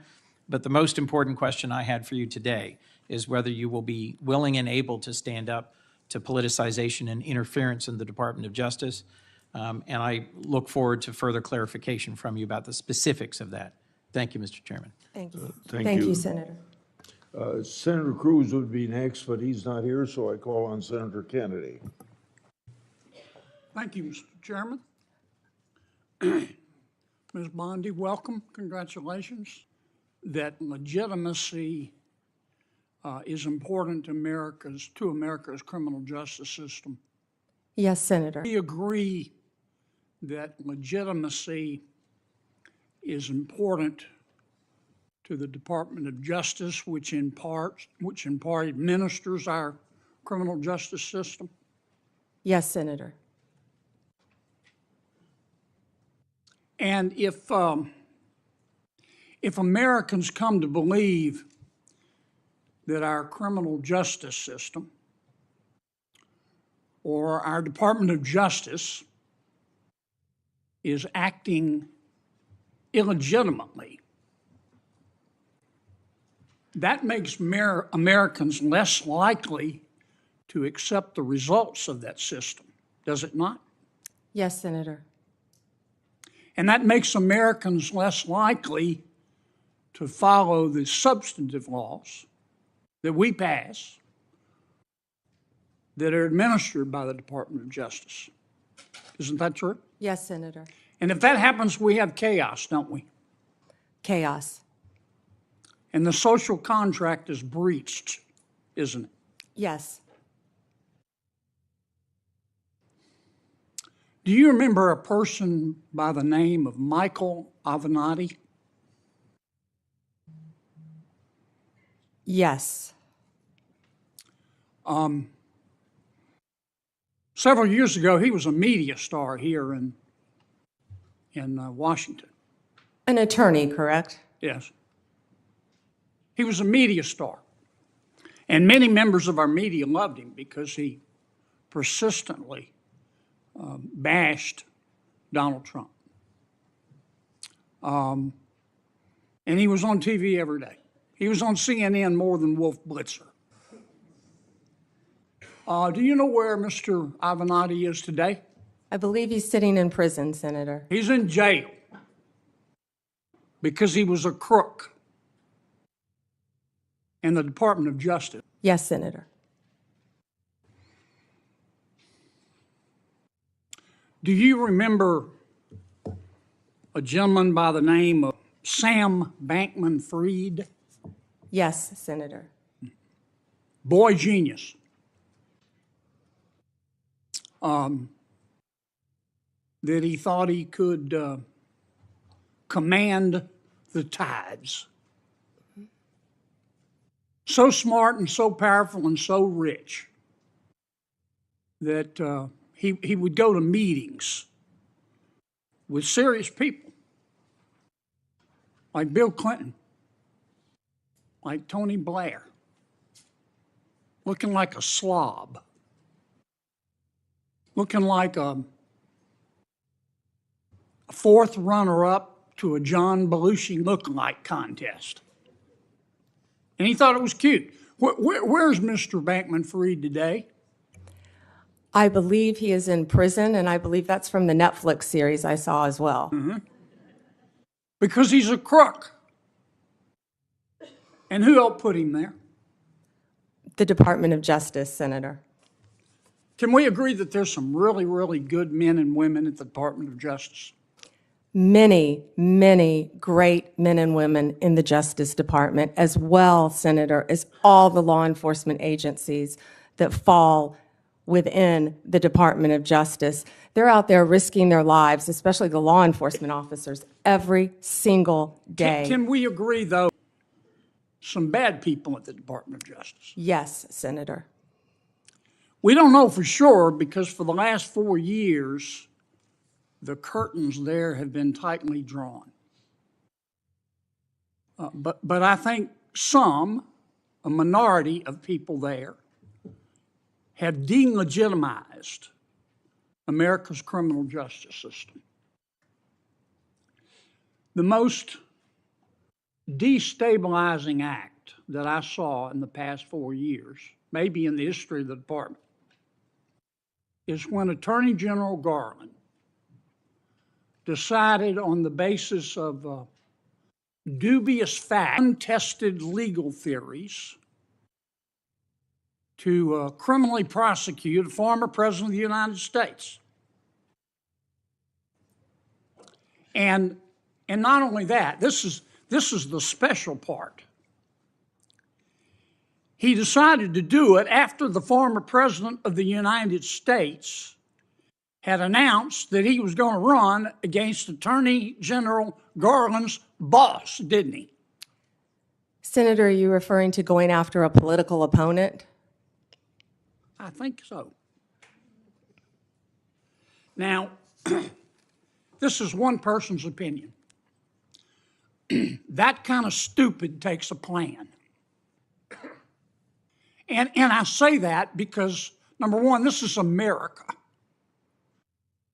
That had never happened before in America. That's the sort of thing whose Powerball jackpot is 287 chickens and a goat. It doesn't happen here. And I call it stupid because it broke the seal. It normalized it. There are a lot of ambitious prosecutors in America, Democrat and Republican. And I'll bet you right now there's some prosecutor in a particular state thinking about, well, maybe I ought to file criminal charges against President Biden's inner circle for conspiring to conceal his mental decline. And that's the road we're headed down. And you've got to fix it, Counselor. You've got to fix it. And here's, in my judgment, what I would ask you to do. Find out who the bad guys are and the bad women and get rid of them. Find out who the good people on the basis of facts and evidence and fairness. The temptation of some people is going to be, they're going to tell you, look, two wrongs don't make a right, but they do make it even. Don't resist that temptation. Help us restore legitimacy to the Department of Justice. Thank you, Senator. Thank you, Mr. Chairman. Welcome, Ms. Bondi, and to your family. Thank you. Thank you for visiting with me in my office. And I have to say, I'm sympathetic always to a former Attorney General, particularly having been one myself. But I am, I have to say also, really troubled, deeply disturbed by some of your responses and non-responses to the question that you've been asked today.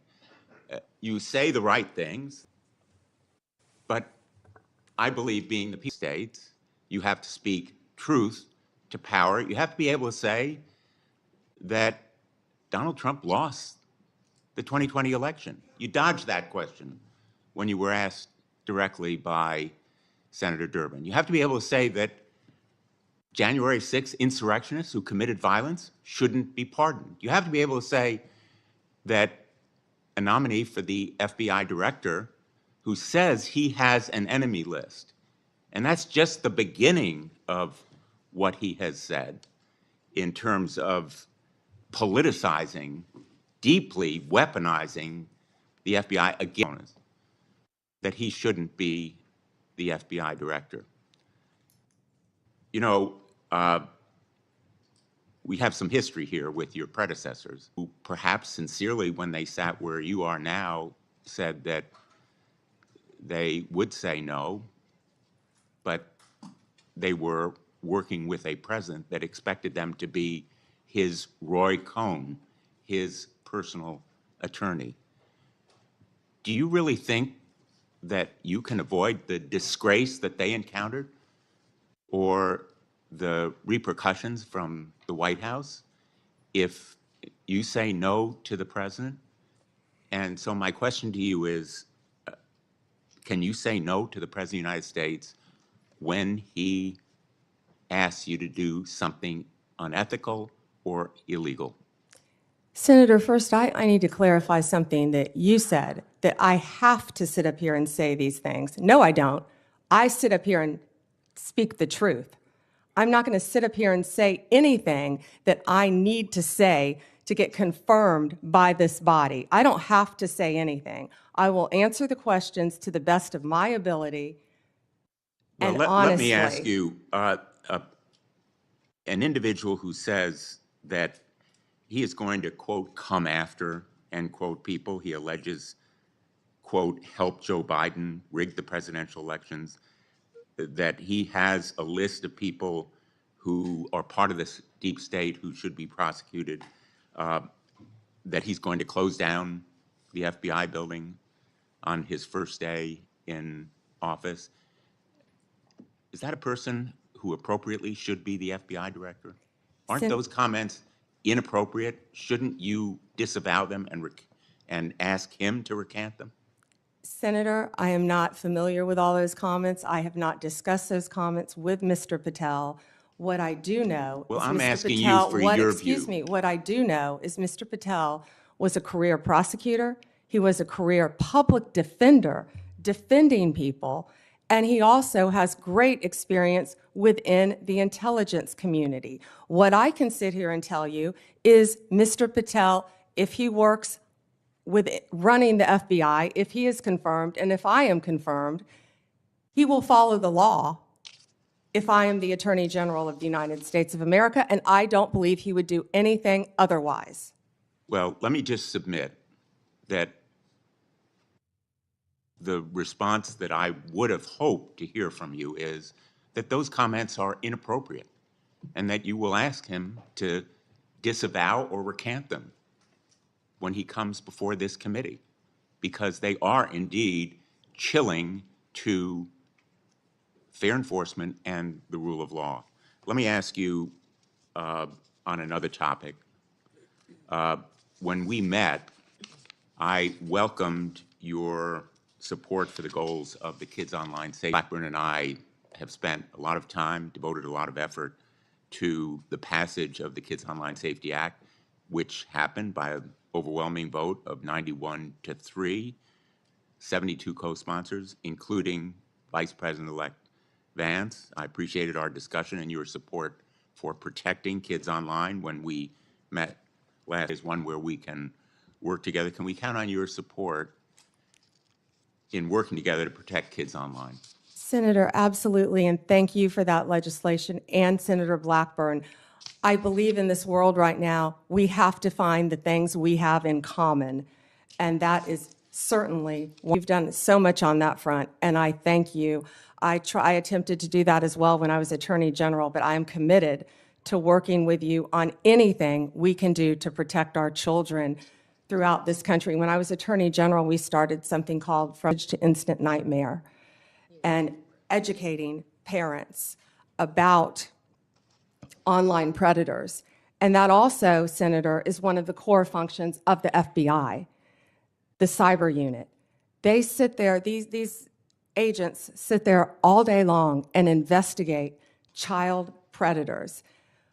We tell parents constantly, you think Ms. you're talking Bondi, to another I child, apologize. and you're I'm not. going to interrupt you. I welcome Sure. your positive response. I have Oh, one go ahead. more question that I'm going to try to fit into Sure. this round.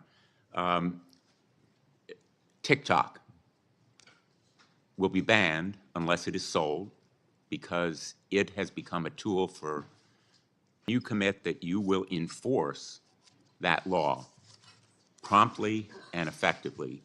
And I ask this question because President Trump's pick for your Solicitor General in the Department of Justice went to the United States Supreme Court arguing that the ban should be delayed.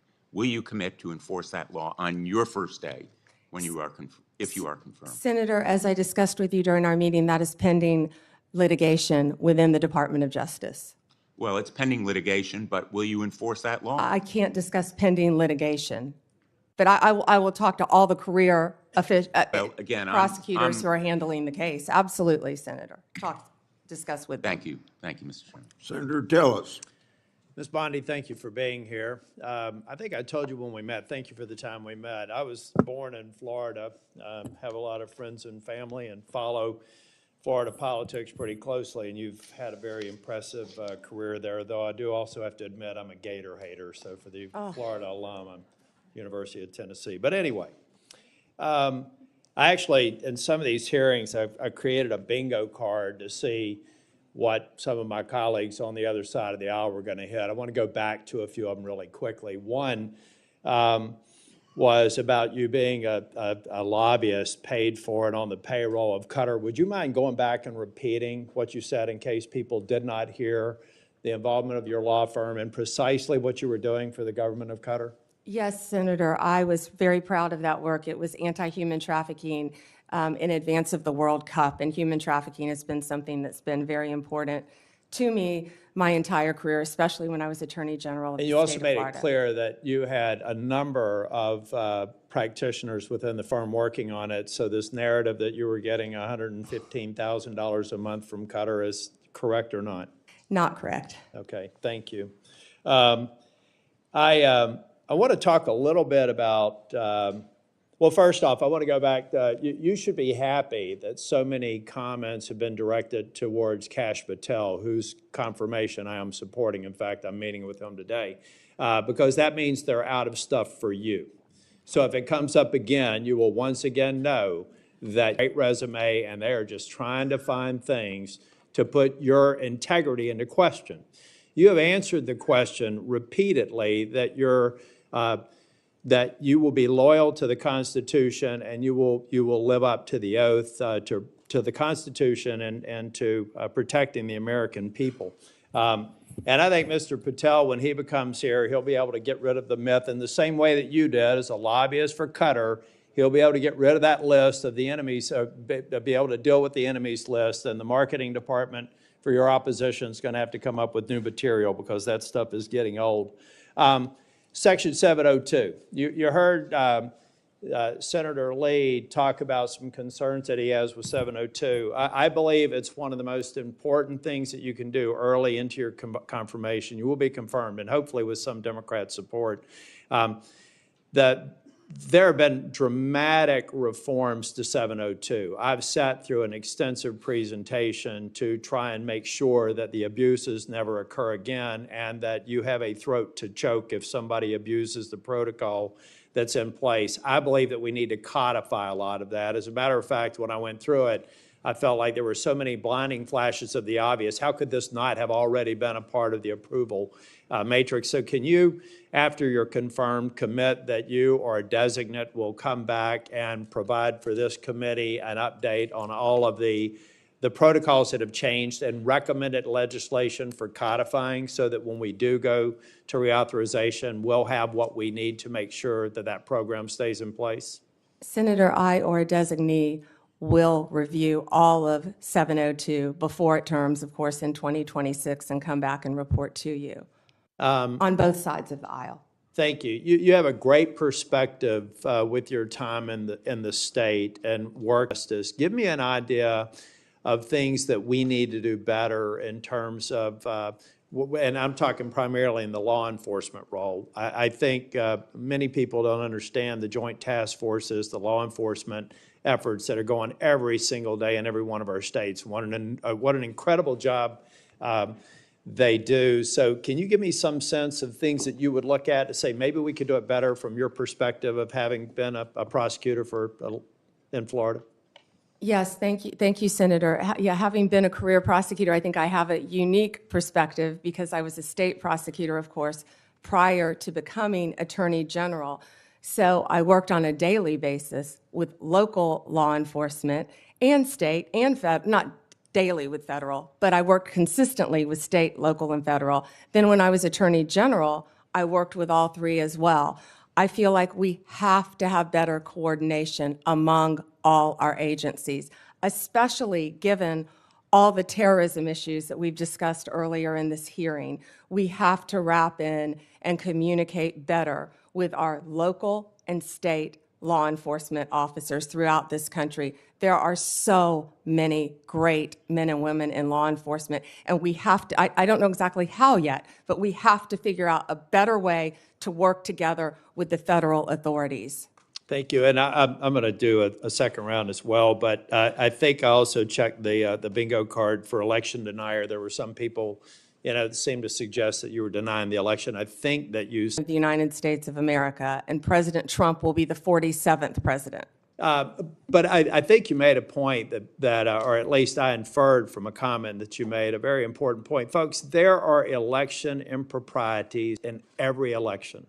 The question is a matter of scale and whether or not you can prove it. We've seen it in North Carolina and seen it in other places. It's one of the reasons why I support voter ID, because we want to make elections easy to vote and hard to cheat.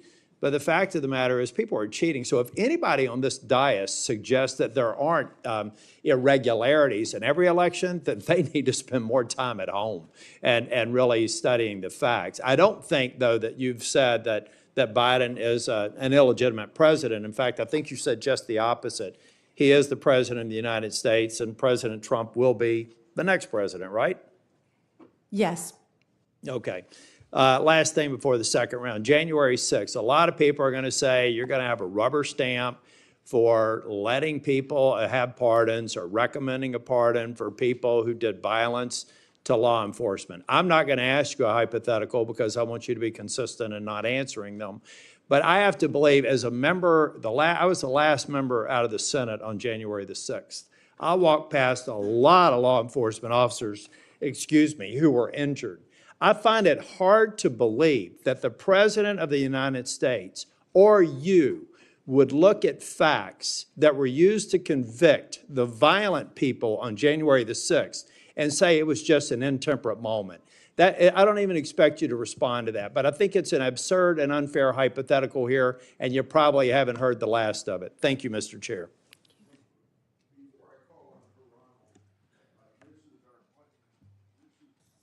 Before I call on Senator Hirano, after her and Cruz's testimony, then we'll take a lunch break, and that break will be for 30 minutes. And I can't control when my senators come back, but I expect you to be back after 30 minutes, and I'll be here. Yes, Chairman. And then I may leave the meeting to open the Senate, so whoever's on our side is acting chairman during that period of time. Senator Hirano.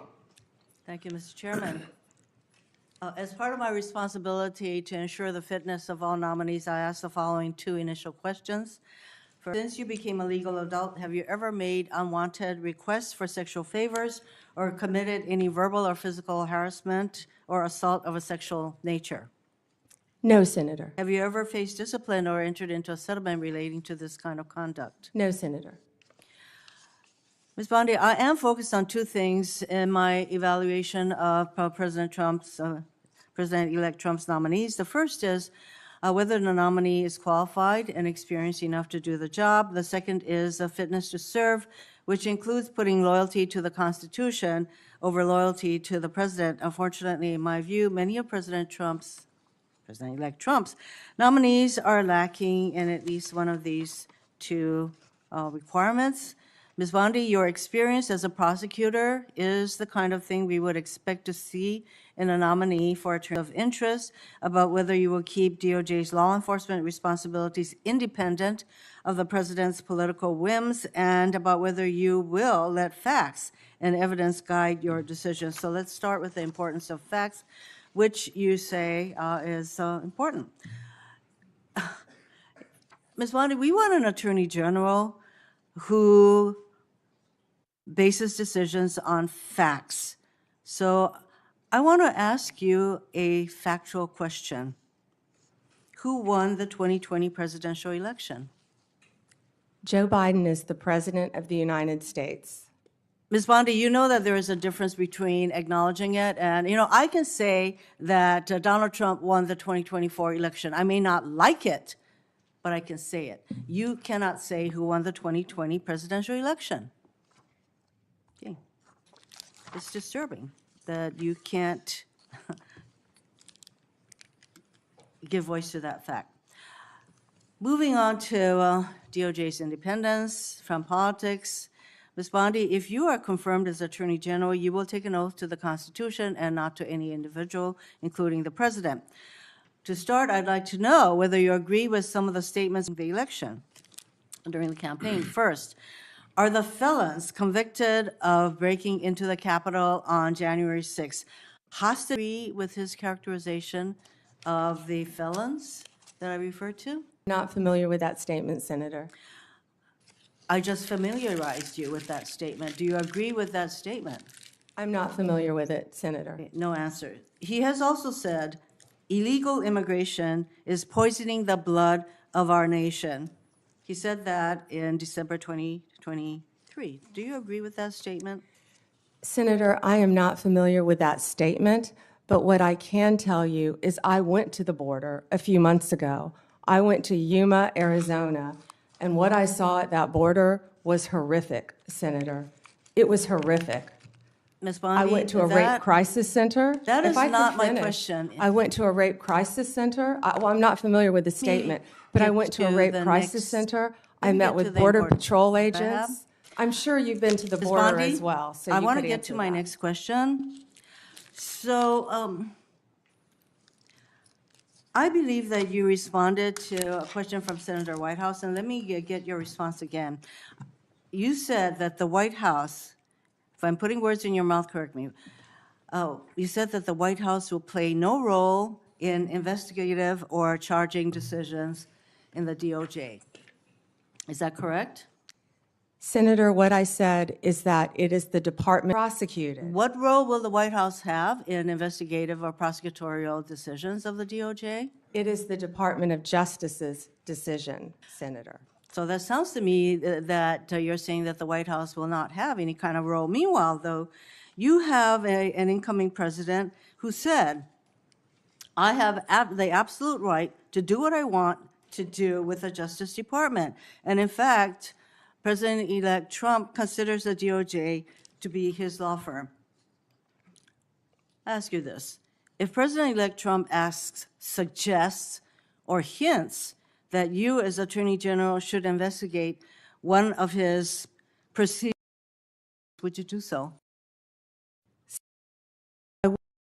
Me, had you met with gotten to Now, know me, and who refused or discussed is that it is the Attorney General to I'm very follow happy to the listen to law. your responses under oath, Ms. Bondi, so, of the White House. And you have a president-elect who considers the AG's office his law firm. I would like to know whether if the president suggests, hints, asks, that you as Attorney General should investigate one of his perceived enemies? What would Senator, you I do? certainly have not heard the president say that, but what I will tell you is 2/3 of Americans have lost faith in the Department of Justice. And it's statements like that, I believe, Ms. that make Bondi. people continue to lose faith. If I am confirmed as Attorney General, it will be my job to Getting on not to my only next keep question, America you're not safe, responding. but but restore integrity to that department. Why don't we And that's move what on I to plan something on that doing you said? every single day as Attorney General. On August 25th, 2025, on Fox News, you said, when Republicans, is Jack Smith one of those bad prosecutors that you will prosecute as AG? Senator, you hesitated a bit when I said the bad ones. Every decision will Sometimes be badness made in the eyes of the beholder. I'm just asking whether you would consider Jack Smith Senator, to be one of the people. How about Liz Cheney? Senator, How about Merrick Garland? I am not going to medicals. No one has been prejudged, or nor will I anyone am be asking whether prejudged if I am these are the confirmed. kind of people, these are in fact the people that you would prosecute. I'm not Your getting an answer. time is up. Would you like to? My time is, Would you like to Mr. respond? Chairman, she is clearly not going to answer that question, so let me get on to, Would you like to? I do have I'd love to questions for the second round. You'll have a second round. Would you like to speak before I call on Senator Cruz? Thank you, Mr. Chairman. General Bondi, welcome. Thank you for Thank you. your long career in public service, and thank you for your willingness to take on this incredibly important office. You know, I have to say, I don't know that there is a more important position in this new administration than the position to which you have been nominated, Attorney General of the United States. I thought the exchange just a moment ago, she asked you how you would respond if the president asked you to target his political enemies. It's rather striking because it's not a hypothetical. It has happened over the last 4 years. And I think perhaps the most tragic legacy of the Biden-Harris administration has been the politicization and the weaponization of the United States Department of Justice. And we don't need to ask hypothetically because Joe Biden publicly mused and allowed the New York Times to report it, calling on Merrick Garland, why will he not prosecute Trump more quickly? And Merrick Garland, sadly, he sat in that chair and promised to be apolitical, and he broke that promise almost the instant he walked into the Department of Justice. If you look on the west pediment of the Supreme Court of the United States, just above the entrance, there's a simple yet profound four-word phrase, equal justice under law. We have seen over the last 4 years a Department of Justice that systematically targeted the political opponents of Joe Biden and Kamala Harris, and that systematically protected his friends and allies. And it is tragic to see the loss of confidence in the American people, in the Department of Justice, and in the FBI. I would note, I don't think there's an institution in America who has lost more respect from the American people than the FBI has in the last 4 years. That is a grotesque violation of the obligation of the Department of Justice and the FBI. So I want to start with just a very simple question. If you are confirmed as Attorney General, will you pledge to fairly and faithfully uphold the law regardless of party? So help me God. Amen. Look, and I want to be clear for folks at home. I don't want a Republican Department of Justice. I don't want a Democrat Department of Justice. I want a Department of Justice that follows the damn law. And I think the American people do too. That shouldn't be too much to expect. Now, I'm grateful to President Trump for nominating you. I think on any objective level, you're clearly qualified for this position. You have been a prosecutor for decades. You have been the elected Attorney General of the state of Florida, the third largest state in America, for 8 years. Let me ask you,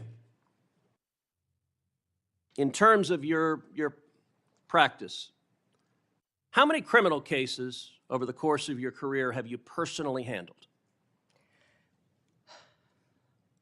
Handled thousands. How many of those were before a jury? Hundreds. I don't want to overstate, but hundreds. I was in a courtroom for many years. I tried 4 when I was an intern, jury trials. I think you had to try at least 20 in misdemeanor before you went to felony. Then you were in court every day, and I was also lead trial attorney for many years trying many cases, so. And how many of those cases would have been before a judge? Oh, hundreds and hundreds as well, but hundreds before a jury, I would assume. And as Attorney General of Florida, how many lawyers did you supervise roughly? Approximately 400, Senator. Now, I also want to clarify something during the course of personal lawyer. Now, I don't believe that is President Trump as a White House special advisor during his first impeachment trial. Is that correct? Within Office of White House Counsel, yes, Senator. And is working within the White House counsel's office different than representing Donald J. Trump individually as his personal lawyer? Absolutely. How's it different? You're working for the government. You're working for the Office of White House Counsel. You're not representing him in his personal capacity. And so you have not represented him in his business affairs, in his personal life, or in any of the criminal trials he has faced? No, Senator. And you know, when it comes to weaponization, it's worth noting that in more than 2 centuries of our nation's history, no president had previously been indicted, no president had previously been prosecuted until the Biden-Harris White House came along. And in the last 4 years, we've seen Donald Trump indicted and prosecuted not once, not twice, not 3 times, but 4 separate times. 2 assassination attempts, Senator. I have to say, Javert from Les Mis would be chagrined at the efforts of Democrats to do anything possible to take him down. And I believe the real target in this was not President Trump, but it was the American people, that these prosecutions were brought because partisan prosecutors were terrified that the American people would do exactly what they did in November of 2024 and vote to reelect Donald J. Trump. By 77.3%. Million Americans, 77.3 million Americans. Will you commit every day as Attorney General to follow the law, to follow the Constitution, to uphold the rule of law without favor and without regard to the partisan position of any criminal defendant? Yes, Senator. That's what we should all expect from an Attorney General. We'll now recess for 30-minute lunch break. That means we'll be back at 12:25. And when we resume, Senator Booker will be recognized to ask his questions.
Mr. Chairman.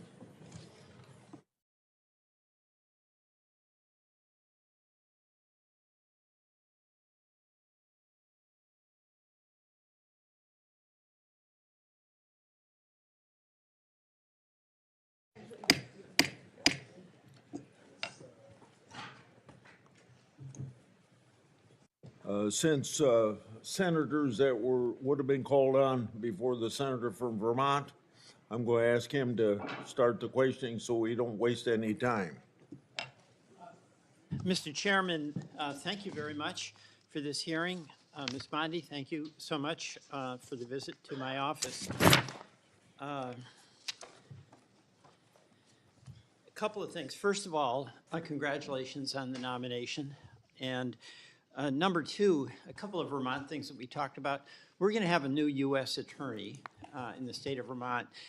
And in the last Trump administration, the Justice Department in the Trump administration worked closely with Senator Leahy, Democrat, and with Governor Scott, Republican, and came up with a consensus choice.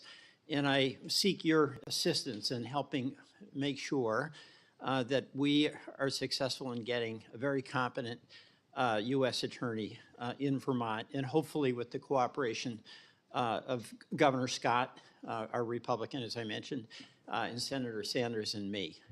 And Senator, as I discussed with you in our meeting, I look forward to working with you and cooperating with you and learning about many of the issues you have in Vermont. And thank you. And then on that, by the way, one of the issues we talked about, we are one of 2 states that does not have a residential reentry program. That is outrageous in my mind. I know you worked on the First Step Act, but our federal judges, our federal prosecutors, our federal public defender are all in Hawaii are the only 2 states without it, and our justice system and officials believe that we need it. And I seek your energetic assistance in helping us get that residential reentry program. Can I address that, Senator? Yes, I'd like you to. Thank you. Senator, I didn't realize that you were the only 2 states without a reentry program. We started that when I was a prosecutor, and those are so vitally important. One thing that I just learned is the Bureau of Prisons, 98% of people in the Bureau of Prisons will be released. They're not serving life sentences. So we must do everything we can when people are in prison to help rehabilitate them for when they get out. And that's why reentry is so that's really vital. helpful. But we tell people, get out of prison and become a productive member of society. Go get a job. Yet people don't know how to find a driver's Well, I license. appreciate They your don't help know how on to that. get to So work. thank you very Yes, much. Senator. And I have confidence that you will do that, given the next, I do have some concerns, not so much about you, but what President Trump has said about a desire on his part to go after what he considers to be political adversaries. You know, he's his own words, for instance, says that if he's elected, he'd seek to appoint a special prosecutor to go after Joe Biden. I assume you've had no discussion with President-elect Trump about that? Absolutely not. And he Nor has against Senator Schiff. I'm looking at your next one.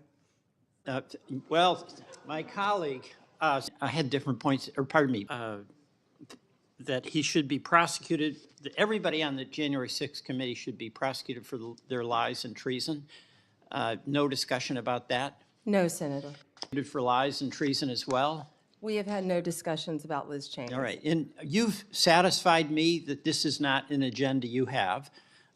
President Trump has satisfied me that when he says things that are pretty provocative, he's often serious. And as Senator Cruz wants, I want, and that is to have a Justice Department that is not going after people on the basis of them being political opponents. And my understanding, in listening to your answers to the questions along this line, is that you have no intention of pursuing people on the basis of them being a political opponent.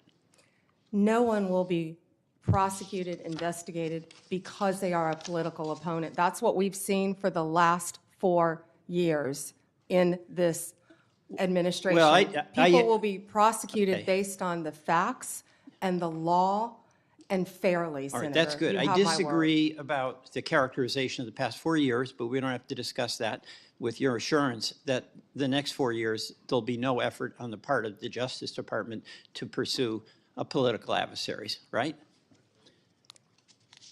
Every case will be done on a case-by-case basis. No one should be prosecuted All right, for just political purposes. Thank you. Absolutely I not. just have a couple of other things. One is the False Claims Act. Senator Grassley, thank you for that False Claims Act. In Vermont, there are incredible challenges for folks trying to get health care. It's really expensive. And there was a shocking report in the Wall Street Journal about a major insurer that is ripping off taxpayers by overbilling, overprescribing on Medicare Advantage. Billions of dollars that insurers are adding diagnosis basically to make money, not to help the patient, that insurers sent nurses to find diagnoses that doctors didn't find, that insurers got paid to cover patients who were already getting your coverage through the VA, and it adds up to billions of dollars, and Vermonters are struggling under the weight of incredibly expensive health care. The False Claims Act, Senator Grassley authored, is an area where the Attorney General, I'm not asking you to comment on this particular Wall Street report, but I want your assurance that in addition to fighting crime, and we're all for you doing that, you're going to be there protecting consumers and taxpayers from ripoffs. Absolutely, Senator. When I was Attorney General, we went after a pharmaceutical company. It was Medicaid fraud. I can't remember the settlement value. It may even be ongoing, but it was a large number. And that, you know, people don't understand that's hurting the taxpayers of Florida, of Vermont. So use that False Claims Act that we can thank Senator Grassley for. It's cold out there in Vermont. We need vigorous enforcement to protect taxpayers and Vermonters from ripoff charges. Thank you. I yield. Senator Schmidt. Thank you, Mr. Chairman. It's good to see you. Thank you. And I meant every word of those introductory remarks. I have the greatest deal of respect for you personally and professionally. This is a great pick by President Trump. You're going to do a great job. Thank you. Thank you. I do want to say, though, that it appears as though Trump derangement syndrome is alive and well. The focus of these questions today are disturbing. I don't think my Democrat colleagues learned very much from the November 5th election. The American people rejected all this. Their obsession with President Trump didn't bode well for them electorally, and I think if they stay on this path, they'll be in a permanent minority. But that's up to 112 electoral votes, Senator. the landslide. But that's up for them. That's up to them to decide. I do want to comment a little bit, I guess, on this newfound religion on independence from the Attorney General. I will remind my colleagues that the last 3 Democratic attorneys general for the United States of America were perhaps the most biased, politically biased AGs we've had in modern political history in the United States. And there are some receipts.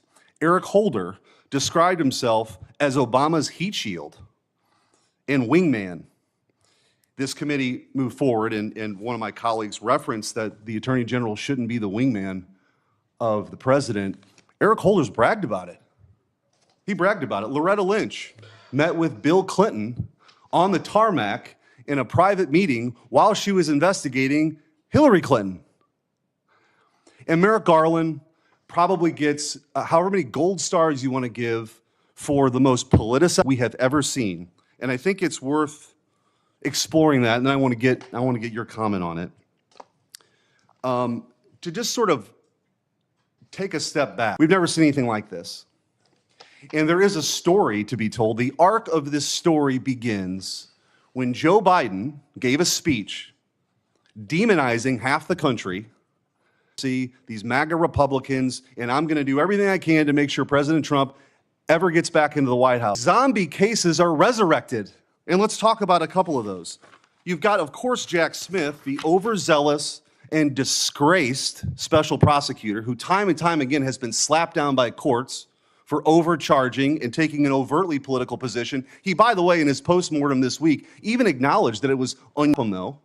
The Supreme Court did, thankfully. Unprecedented actions. You had a raid at Mar-a-Lago, staged photos at Mar-a-Lago.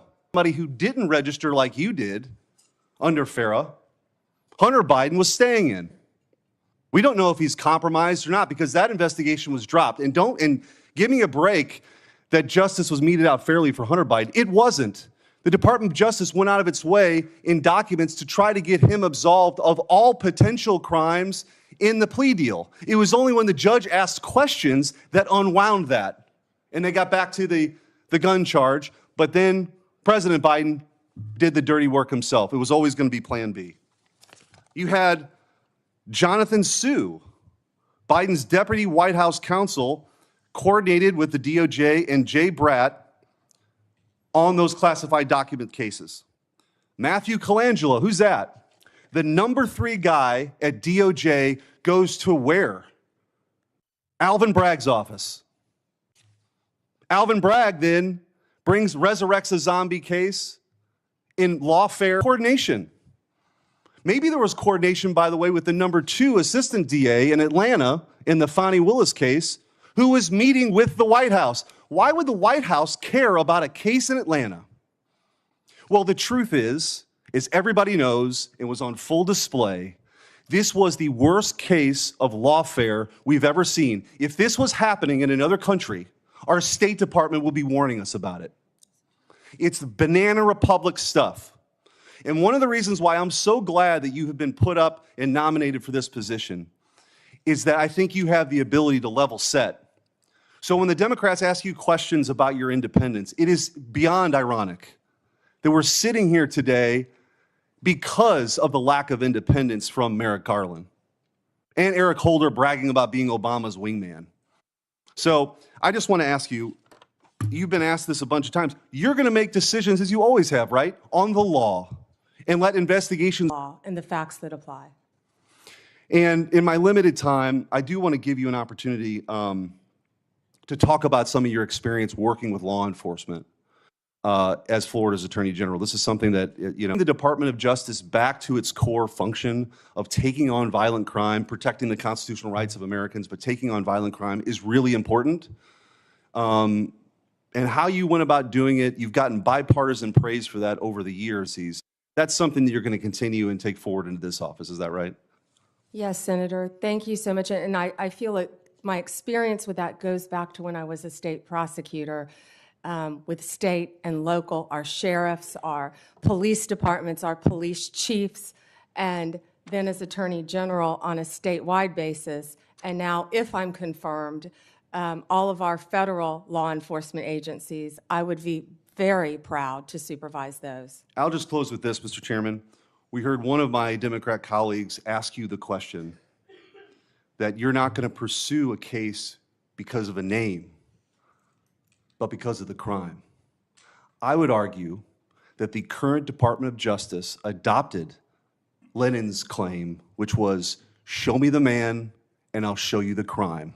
And they did everything they could to throw President Trump in jail for the rest of his life because they didn't want to lose the ballot box. That is not what this country is about. That is not what this republic is about. But they did it.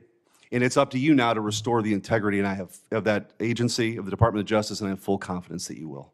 Thank you, Senator. Thank you. Thank you, Mr. Chair. Before I begin, I just want to remind us all for the record that the 4 convictions, not indictments, convictions of former President, incoming President Trump were by a jury of his peers. Thank you, Ms. Bondi, for being here today, and I too would like to welcome your family and friends who are here. Thank you. Appreciated the opportunity to meet yesterday to learn about your priorities and discuss a number of issues that are important to me. But I got to tell you, as I reflected on our conversation yesterday and as I've observed the hearing today, I continue to have significant reservations on your ability to function as a truly independent Attorney General for your friend. Let's hear you keep referring to him, your friend, President-elect Trump. So I hope you can address some of these concerns through your responses to my questions here. Now, the first issue area is something that we didn't get a chance to touch on yesterday. So I actually want to follow up on some of Senator Durbin's questions from earlier about the 2020 election. And to be specific, on the day after the 2020 presidential general election, you traveled here to appear alongside President Trump's then attorney, Rudy Giuliani. And together, you falsely asserted that President Trump had, quote, won Pennsylvania in that election. Now, I want to be clear, at that moment, there were still at least 1 million ballots left to be counted in Pennsylvania. Of course, President Biden went on to win the state by more than 80,000 votes. But in the following days, even after the results were clear, you continued to double down on the big lie, promoting falsehoods about election fraud and cheating without offering any actual evidence. And I remember it clearly because I served as California Secretary of State at the time, and I invited anybody associated with the Trump campaign who was making these claims to come forward with evidence of irregularities in the election or massive voter fraud. 4 years later, I still have seen none. So I ask you today, do you have any evidence of election fraud or irregularities in the 2020 election? So, First Senator. Yes or no? It's a yes or no question. First Senator. Do you have evidence, yes or no? First Senator. I'm so sorry about the fires to you and Senator Schiff and what you're going through in your states. I have to say that. I And appreciate think that, all but of my our clock is I'll ticking answer and I your want to question. hear All of our your answer. hearts go out to everyone in California for what you're facing right now. I'm glad you asked the question about Pennsylvania. So Question. I was Do you hoping have evidence, someone yes or would. no? Senator, I was hoping you'd ask the question. Do you have evidence, yes or no? I traveled to Pennsylvania. Do you have the evidence, I yes traveled, or no? Senator, to Pennsylvania. Okay, you're not answering my question. If you have no evidence to offer, let me ask you this. Will you now retract your previous statements that Trump won Pennsylvania in the 2020 election, yes or no? Oh, Senator, I traveled to Pennsylvania, and let me tell you what I saw firsthand. Yes or no? no? I didn't talk about California because I was not in California. I talked about Yes or no? Last time I'm going to ask. I talked about Pennsylvania because Mr. I was Chair, there. I'm going to move on because You she's got a clearly not court answering my order questions. And to I want to know, observe. colleagues, for everybody, members of the committee and everybody watching, that the attorney who stood beside Mr. Giuliani was making very similar statements. And he has since been disbarred from multiple jurisdictions for making these false claims about the 2020 election in court. And like Mr. Giuliani, as you've noted today, you've taken an oath to uphold the Constitution just as an attorney. And now you're asking us to consider you to serve as the chief law enforcement officer in our country. So it's imperative, Ms. Bondi, that you subscribe to facts and evidence and not politically convenient conspiracy theories. Your job will be, your job will be to protect voters and election workers, not to undermine and dox them. Now, I know that earlier you agreed that Joe Biden is in fact president, but many of the president-elect's inner circle continue to spread the big lie about the 2020 election. Then we'll move on to a different topic. 'Cause I know Senator, that's one you were that you're obviously speaking. not comfortable May with. I speak? You When cut me I ask off you the when I next was question, speaking. you can speak, and I hope you answer, Ms. Bondi. Well, I'd now, like when to we met answer yesterday, the previous one, Senator. when we met yesterday, You pointed your finger at me and you said did not you were seem speaking. to be familiar let me answer with my question. the I'm not going to be Citizenship bullied by you, Clause, the Senator 14th Padilla. Amendment of the United States of America, which was deeply disappointing. I guess you And I'm didn't want to hoping hear you're more my familiar answer with it about today Pennsylvania. after I gave an opportunity to study overnight. So can you tell me and this committee what the Citizenship Clause of the 14th Amendment says? Senator, I'm here to answer your questions. I'm not here to do your homework and study for you. If I am confirmed No, as you're the Attorney one General. asking. Hey, But, you ma'am, cut me off. Can I please finish? what does the 14th Amendment say? Senator, the 14th Amendment, we all know, addresses birthright citizenship. I've been a state prosecutor. I've been a state AG. I look forward to, even given your remarks today, working with you and the people of California if I am confirmed of America. I didn't take your homework assignment. I'm sorry. I was preparing for today. So on the 14th Amendment, now you've testified repeatedly to this committee that you will uphold the laws of this country and defend the Constitution of the United States, regardless of a child born in the United States, regardless of their parents' immigration status. Senator, I will study birthright citizenship. I would love to meet with you Ma'am, regarding you're birthright asking us citizenship. to Can I consider answer to the serve as the question? Attorney General of the United States, and you still need to study the 14th Amendment of the Constitution? That is not helping me have more confidence in your ability to do this job.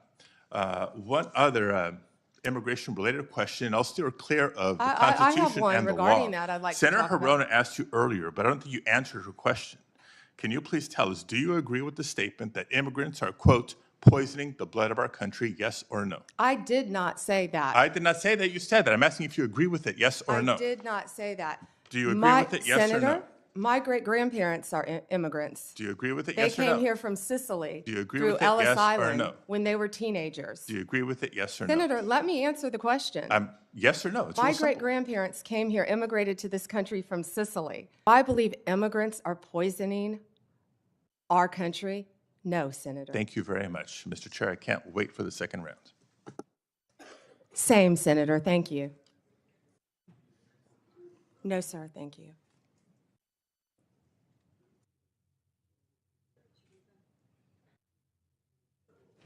Suggestions about unfair statements about the 2020 election. I thought I'd remind people that Senator Schumer and former Senator Casey raised questions about the Pennsylvania Senate race just a few months ago. In 2018, numerous Senate Democrats, some of them on this committee, claimed that the Georgia governor's election was stolen. In 2016, Hillary Clinton and a host of Democrats claimed the election was stolen or illegitimate and blamed Russia for the loss. And every one of my Democrat colleagues voted last month to confirm Judge Anthony's election and did not concede until 3 months after the election. I think we all agree that our elections can be more secure and better run, but I find these lines of attack against the nominee very partisan. Senator Brett. Thank you, Mr. Chairman. And thank you so much for being here today, and really glad to see your family. I had the opportunity to help them find where to come back in. Thank you, Senator. They are all so excited, and rightfully so, and so proud of who you are and the work that you've done. And speaking of, I think it is absolutely, completely ridiculous that anyone on the other side of the aisle would ever say that you were anything but immensely qualified for this job. From your time as a career prosecutor to then a two-time Attorney General of the third largest state with regards to all of the people that are beneath you, with what you were able to achieve. It is truly remarkable. The United States of America could only be so fortunate if you were confirmed and to have someone of your caliber, of your intellect, and of your experience running a department that unfortunately has been run into the ground. So I think that that is full-on gaslighting, which, by the way, I had to get my children to explain to me what that was. Not only that, but to act like you would be the one that would weaponize the Department of Justice. What I have heard you say time and time and time again is that you will follow the law. And this is coming from a side of the aisle that has allowed the Biden administration, by saying nothing, they've allowed them to go after parents who are at school board meetings, who want nothing more than their children to be taught and not indoctrinated. They have allowed them to go after people who are trying to practice their faith. And they have sat idly by while the weaponization of the Department of Justice has undermined the credibility and credence that Americans believe that they should have in equal justice under the law. So I know that you will, as you will return this department to where it should be in the eyes of Americans. So thank you. And I wish the gaslighting on the other side of the aisle would stop, because and speaking of, my distinguished colleague, who I have a great deal of respect from on the other side of the aisle, just said, tried to make you answer a question about immigrants and, quote, poisoning the blood of America, when actually the previous question by our colleague from Hawaii was illegal immigration. We are a nation of immigrants, but we are also a nation of laws. And the lawlessness under the Biden-Harris administration has made every single state in this nation a border state. I am so thrilled about what you've done when it comes to opioid use and human trafficking, and I look forward to you instituting that at the Department of Justice. Your credentials speak for themselves. When opioid and fentanyl overdoses are the leading cause of death between the ages of 18 and 45 in this nation, we need someone who takes it serious. You not only take that serious, you have a track record of proving to the American people you've done it for the people of Florida, and I look forward to what that means to the families that I have met. You talked about the families you met across Florida that showed you pictures of their loved ones that they lost, their brother, their sister, their cousin, their friend, their mother. And I know that there will be more lives that are saved as a result of your service when you are confirmed. So on that, I say thank you. And when it comes to illegal immigration, which we need to put a stop to, I want to ask you a question that you and I had an opportunity to discuss a little bit. You share my desire, I know, to not only get away from the weaponization and wokeness that we are seeing in the department right now, but really prioritizing safety and security. And I want to say thank you for that commitment and your commitment to you within DOJ. There have been a number of things that we have talked about with that, and I know, as you are aware, some people call it EOIR, some people call it EOR, but it houses our nation's immigration courts. Over the course of the Biden administration, the immigration court backlog has grown from 1.4 million at the end of 2021 to 3.5 million at the end of 2024. Over that same period, the Biden administration pursued policies both at DOJ and DHS to foster a culture within EOR of failure to adjudicate cases. As an example, between FY25 and FY24 immigration judges, that is compared to just under 13,000 non-adjudicated asylum claims in the previous 6 fiscal years combined. Between cases dismissed, terminations, administrative closures, and failures to adjudicate, EOR during the Biden administration has allowed around 1 million illegal aliens to remain in the United States on an indefinite basis. Now, I've heard Laken Riley brought up multiple times today. Having talked to her parents, no parent should have to go. You're keeping Americans safe and secure. It, quote, quiet amnesty. What we're talking here with EOR. Will you commit to me that if confirmed, you will make it a priority to reform the way that EOR operates and put in place measures to ensure that immigration judges actually adjudicate these claims and cases? Yeah, Senator, thank you for meeting with me in advance, and I learned so much from you about this topic. And I look forward to learning more and working with you to do everything we can to make sure that functions properly. Thank you. If I am confirmed, Senator. Thank you. Well, you are going to be confirmed because America needs you. As a part of this effort, I hope that you will consider a number of things, including reinstating the performance metrics for immigration judges, similar to that were in place during the first Trump administration, and a reevaluation of the Biden administration's decisions and policies that have encouraged the use of administrative closures. And I assume I have your commitment to examine those issues thoroughly. We'll closely examine those, Senator. Thank you. Thank you. Senator Booker. Mr. Chairman, thank you very much for the time. Ms. Bondi, thank you very much. Thank you, Senator. And thank you for being willing to meet with me in my office. I really value that time that we had together. If there's anything that's been demonstrated in this hearing thus far, is there is a serious Judge Learned Hand reminded us in his writings and speeches that the power of the Constitution is only strong as long as it is believed in and had faith by the American people. And that faith is shaken by so much of the political tumult. And as we have a new administration coming in and a lot of the protestations about retribution or going after political opponents, I know you could expand your empathy enough to understand why there are many that really worry about your independence. But I've heard you over and over again in this hearing, Marco Rubio, but I am hearing from you that you understand that the Attorney General's guiding star is the U.S. Constitution and her client is the American people, that there can be no argument about that. Yes, Senator. Yes. And more than that, though, I hope that you, should you be confirmed, understand that there is an urgency in not just demonstrating through your actions that independence, but beginning to heal this country's lack of faith and shaken faith in the U.S. Constitution.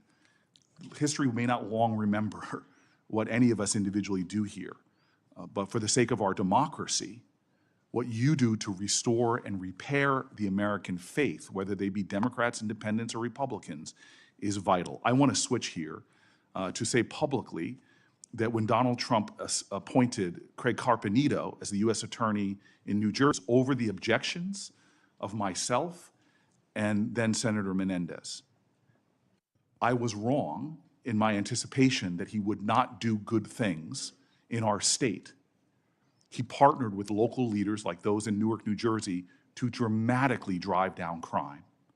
He was good for the safety of the city in which I live and the one that I led. Part of his strategy was to focus his resources on the most violent criminals. But that also meant that he used something that you know of called prosecutorial discretion. His strategies aligned with that of local leaders and was able to create historic drops in our murder rate.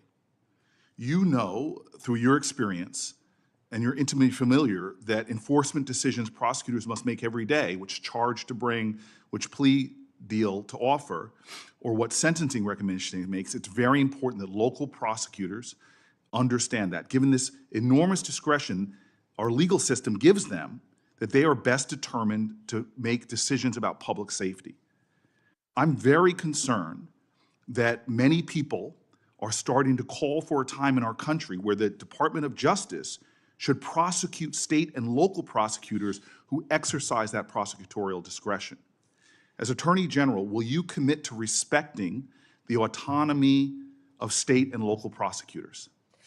Senator, we have to work together with state and local prosecutors. That's what I did my entire career. And if confirmed as Attorney General, I will continue to do that. They serve a vital function in our justice system. And you understand, like in my state, that sometimes they will decide not to go after certain low-level offenses in order to use their scarce resources to focus on the strategy of pursuing more dangerous people. Yes, Senator, I completely understand that. And those decisions shouldn't be politicized if they're part of a larger public safety strategy. No, Senator. When I was a state prosecutor, we used to sit down with the U.S. attorneys and talk about cases and work together. And that's what I'm discussing about bringing back the cooperation between state and local Thank you, Ms. Bondi. governments. I just want to continue. One of the most stunning hypocrisies I've found since I've been down here in Washington is every politician gives lip service to driving down gun violence. But the very federal authority, the Bureau of Alcohol, Tobacco, and Firearm, that is primarily focused on enforcing America's gun laws and keeping people safe, is hamstrung by federal leaders. The ATF's core response, how they have been stripped of resources, of their budget, and all of their capabilities to go after illegal gun running. When I was mayor of the city of Newark, we couldn't find one gun crime that was done with a legally purchased gun. But when I turned to the ATF leader at that time told me in private, we don't have the resources, support, gun crime in America that threatens our law enforcement officers as well as people in communities from red counties to blue cities. Will you commit to doing everything you can to making sure the ATF has its resources and the legal power to pursue illegal gun runners in our country? Senator, I will do everything in my power to prevent illegal gun runners in our country. When I left being a state prosecutor to run for Attorney General, I almost didn't run because I was working on a wire case involving illegal gun runners. The DOJ issued in 2022 a use of force policy for its federal law enforcement officers. It was approved by the heads of the DEA, FBI, U.S. Marshals, and ATF, and many of them said it is actually a use of force policy that actually protects law enforcement officers as well as protects others from having their rights violated. It was also endorsed by the Fraternal Order of Police and NAPO, the National Association of Police Organizations. This policy is considered best practices in law enforcement. Will you commit to continuing this policy? Senator, I have not read the policy. I will review the policy, and I will report back directly to you if I am confirmed as Attorney General, and consult with. Appreciate if you looked at the policy, and I submit questions for the record, hoping that you can elucidate maybe more of your thoughts on this. Certainly. And then I will also say, as my last question, because I see my time has run out, and I look forward to a second round, the DOJ issued a policy regarding chokeholds, which limited the use of no-knock warrants and chokeholds. It's worth noting that Florida has outlawed no-knock entries altogether since 1994. Would you commit to continuing the 2021 DOJ policy on these issues? I am familiar with the policy. I have not read it. I'm committed to reading it and studying it and reporting back to you on that policy once again. Thank you. Mr. Chairman, thank you. Senator Hawley. Thank you very much, Mr. Chairman. Ms. Bondi, welcome. Congratulations on your nomination. I'm so glad that you've been nominated, as we discussed when we had the chance to meet. Thank you. It was a pleasure to work with you as the State Attorney General for a number of years, and I'm delighted to see you here today before the committee. I look forward to your confirmation. You will be confirmed. I, too, have taken note of the number of times you have been asked about weaponization of the Department of Justice as if it was a theoretical possibility that might happen in the future. One of my colleagues on the other side said, weaponization may well occur under your tenure. We all know that weaponization has occurred like we've never seen before in American history under this administration. And I want to get even more specific. In the last 4 years, this administration has carried out an unprecedented attack and campaign against people of faith. If you look at the numbers, we've never seen anything like it before in American history. It has been one of the most disgraceful chapters in the history of this, and do right by every American citizen, including especially people of faith. Let me give you some specifics. After the Dobbs case was decided by the Supreme Court, over 100 pregnancy care centers and over 300 churches in this country were attacked, vandalized, firebombed. Do you happen to know off the top of your head how many prosecutions Merrick Garland's Justice Department brought in those cases? I do not, Senator. It's a stunning number. It's 2. Hundreds of churches, hundreds of pregnancy care centers. And I might just add, these pregnancy care centers, the attacks on them, which were violent, which were gruesome, were egged on and encouraged by rhetoric from members of Congress, including members of this body, who have said that pregnancy care centers aren't real medicine, that they're not real doctors. They have legitimized these attacks. And the same thing was true of churches. And this Justice Department couldn't lift a finger to defend these Americans. But at the same time, they used Mark Houck from Pennsylvania, to whom this Justice Department sent a SWAT team to his door in the early morning hours. He has, I think, 7 children. In the early morning hours, an FBI SWAT team shows up at his door to take him into custody and prosecute him. By the way, he was acquitted.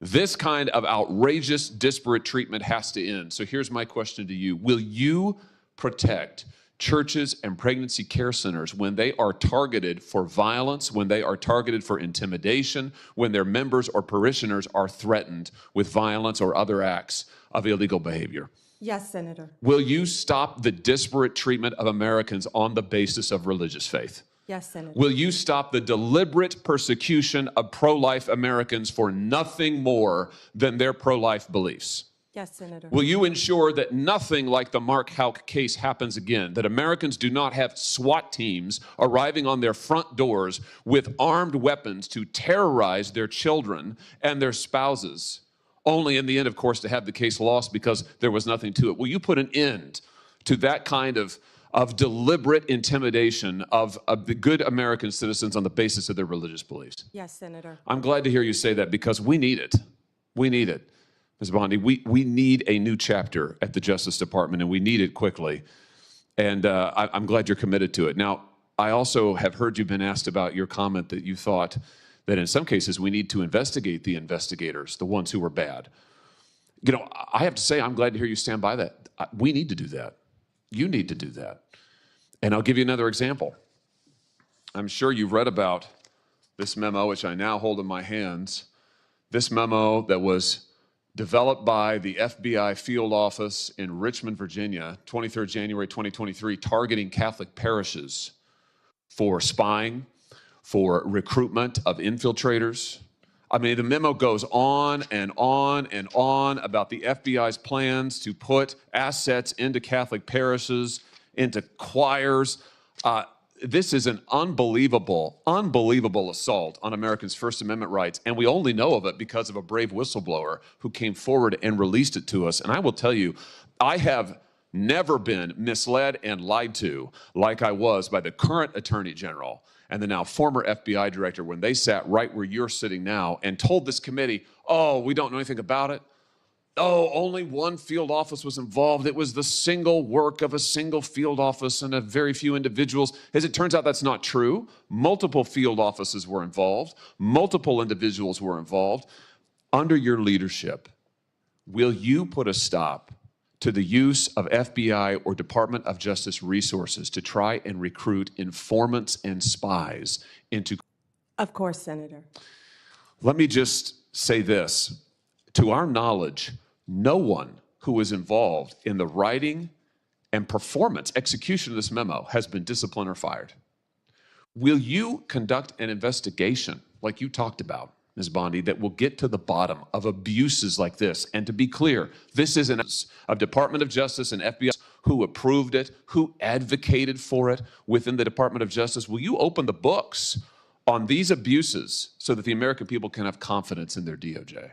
Senator, and I think what you're talking about is the ultimate weaponization, what we've been discussing all day. If I am confirmed as Attorney General, one of the first things I will do, there'll be many, but I will personally read that memo, and if Mr. Patel is confirmed, discuss it with him right away. Fantastic. And will you work with this committee and our relevant subcommittees? I'm going to chair a subcommittee called the Crime and Terrorism Committee. We're going to do our own investigation into what happened here at the FBI and the DOJ. Will you work with us as you discover the nature of these abuses and as you put a stop to them? Will you work with us to make sure the American people get all the facts and this never happens again? And Senator, yes, I look forward to working with you and the Democrats. I would think this is something that we can all agree on both sides, that this should not be happening in the United States of America, and work together on it. That's fantastic. Let me ask you one other question here in my just few seconds that are remaining.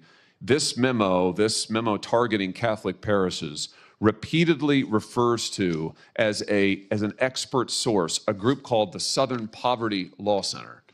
Now, the Southern Poverty Law Center has a long history as an anti-religious group that has repeatedly gone after conservative and religious organizations, called them hate groups, called them sometimes terrorist groups. They're cited in this memo. They once infamously, the SPLC called the Family Research Council a terrorist hate group, and an armed gunman came into their lobby and opened fire. Will you put a stop to the use of the SPLC as an official source for any Department of Justice? That will be one of the first things we will look at as well, Senator, and report back to you and the committee.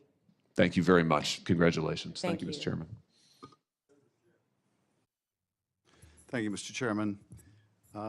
Ms. Bondi, as you know, the Supreme Court in Trump versus United States held the president has absolute immunity to commit crimes in certain core areas of the president's responsibility.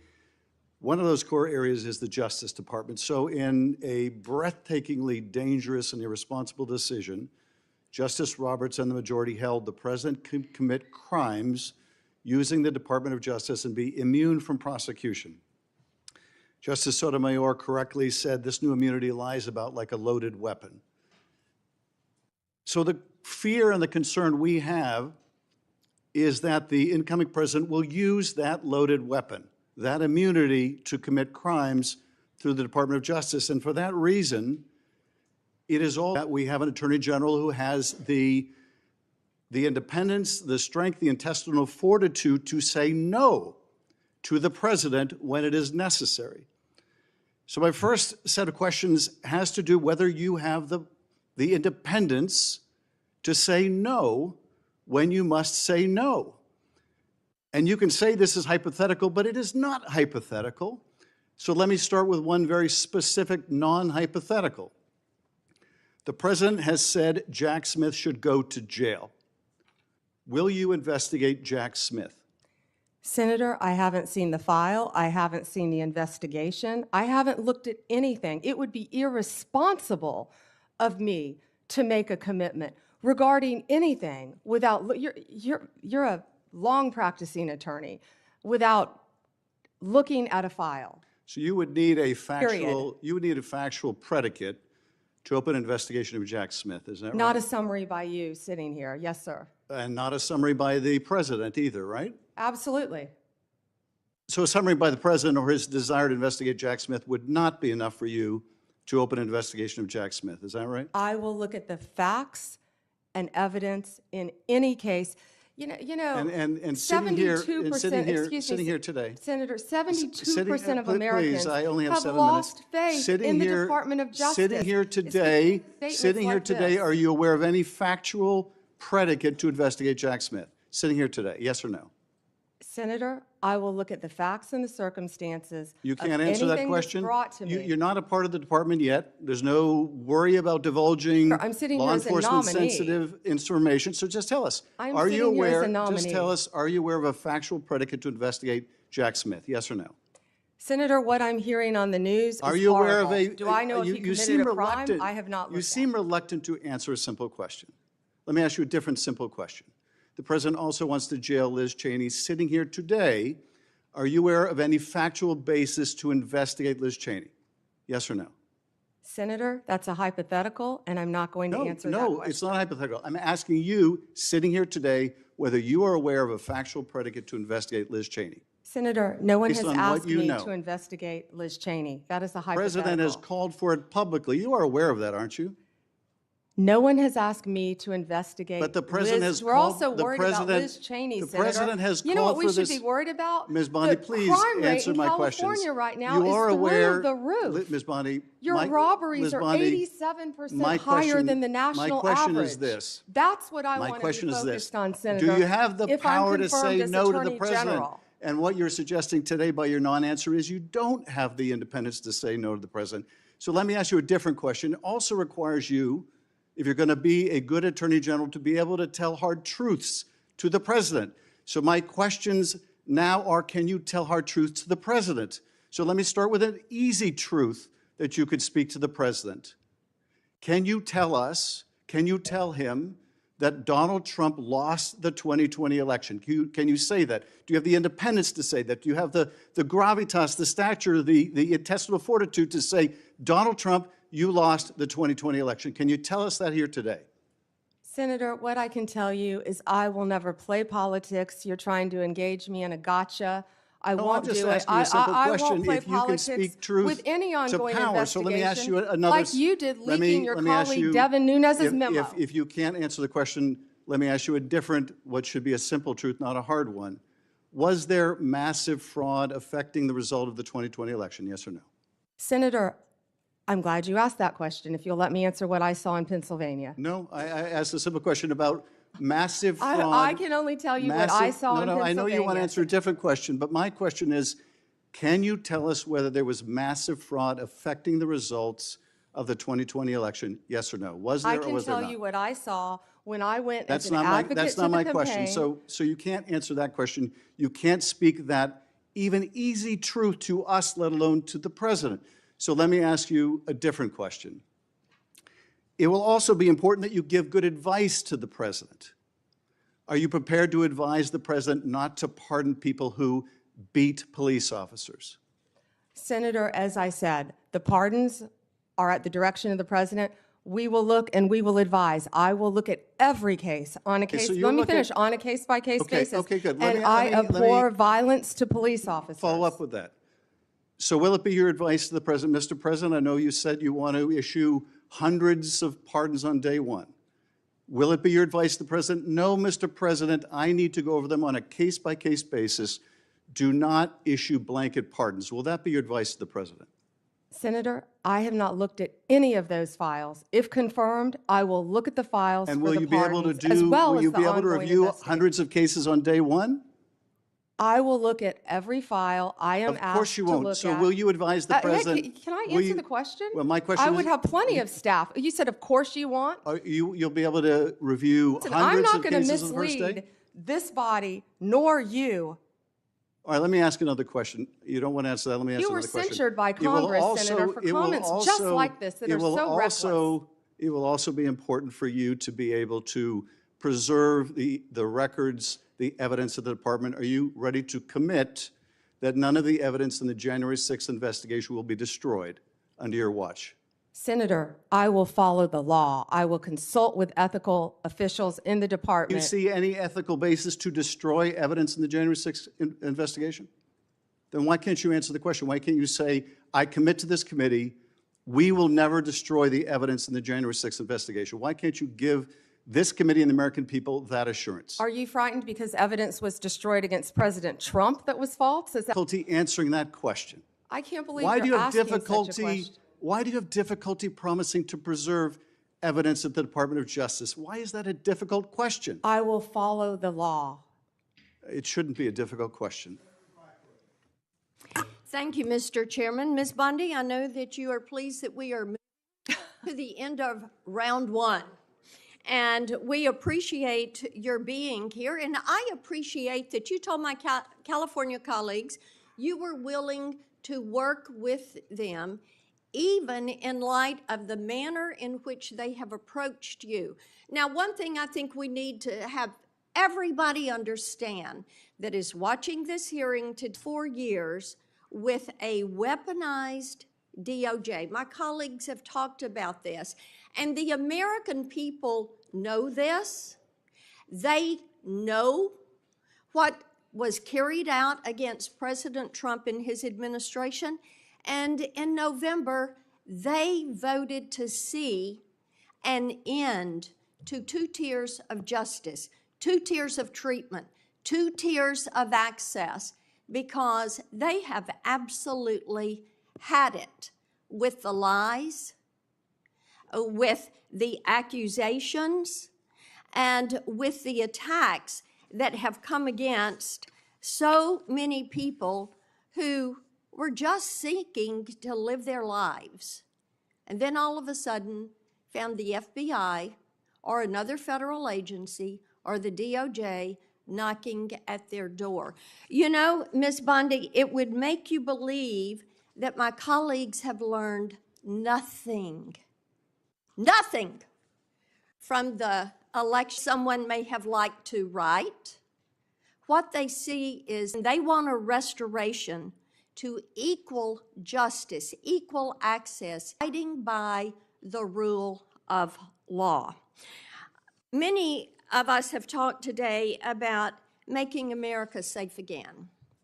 And in Tennessee, I hear a good bit about this. And as we've discussed your nomination, one of the things I've mentioned to people is your career as a prosecutor. And you have touched on that some today.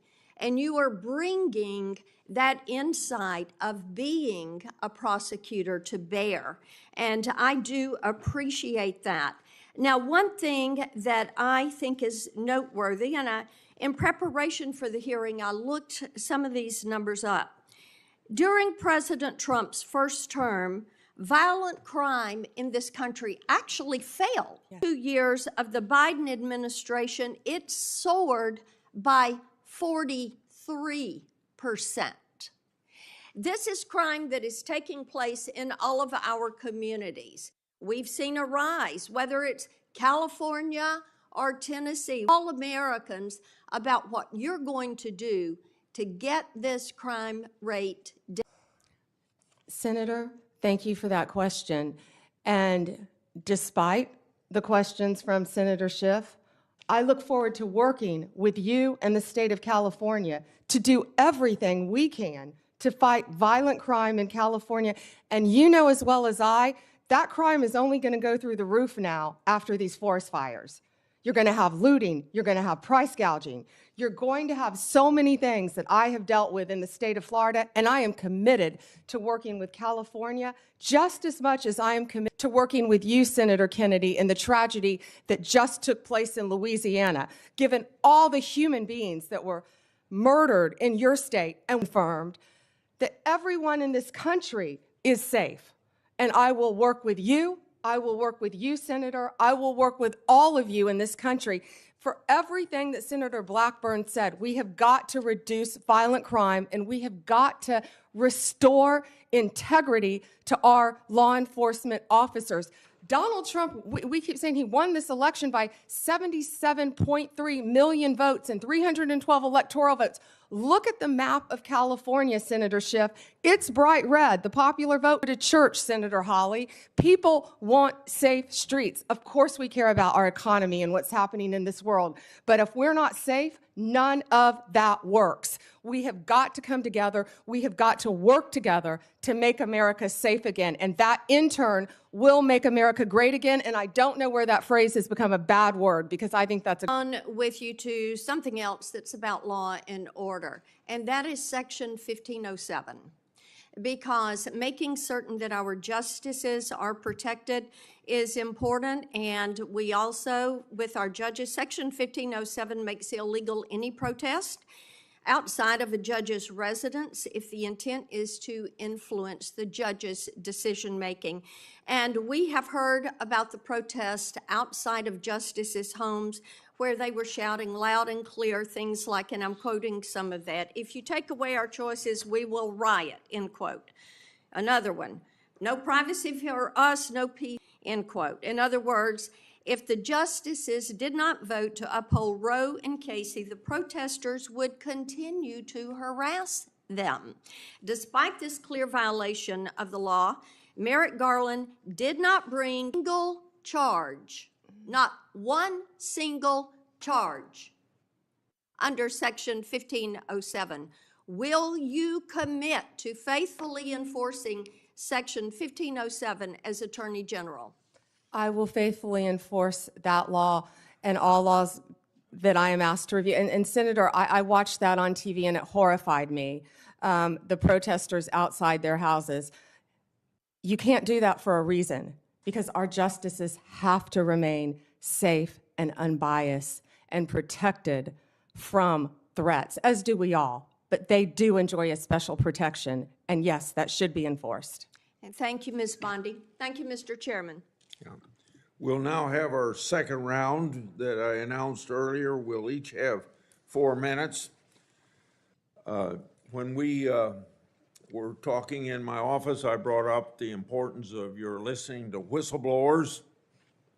And about 30 or 35 investigations I've got underway of the executive branch, and not just because of a Democrat president. Some of them are probably carryovers from Republican presidents. It's very important that the executive branch understand the cooperation that you must have with us to carry out our responsibilities to see that the president faithfully laws. And I think that too often whistleblowers, being patriotic people they are, wanting government to do what government's just supposed to do, and find something wrong, they want to report it, and they want to report it within the agency.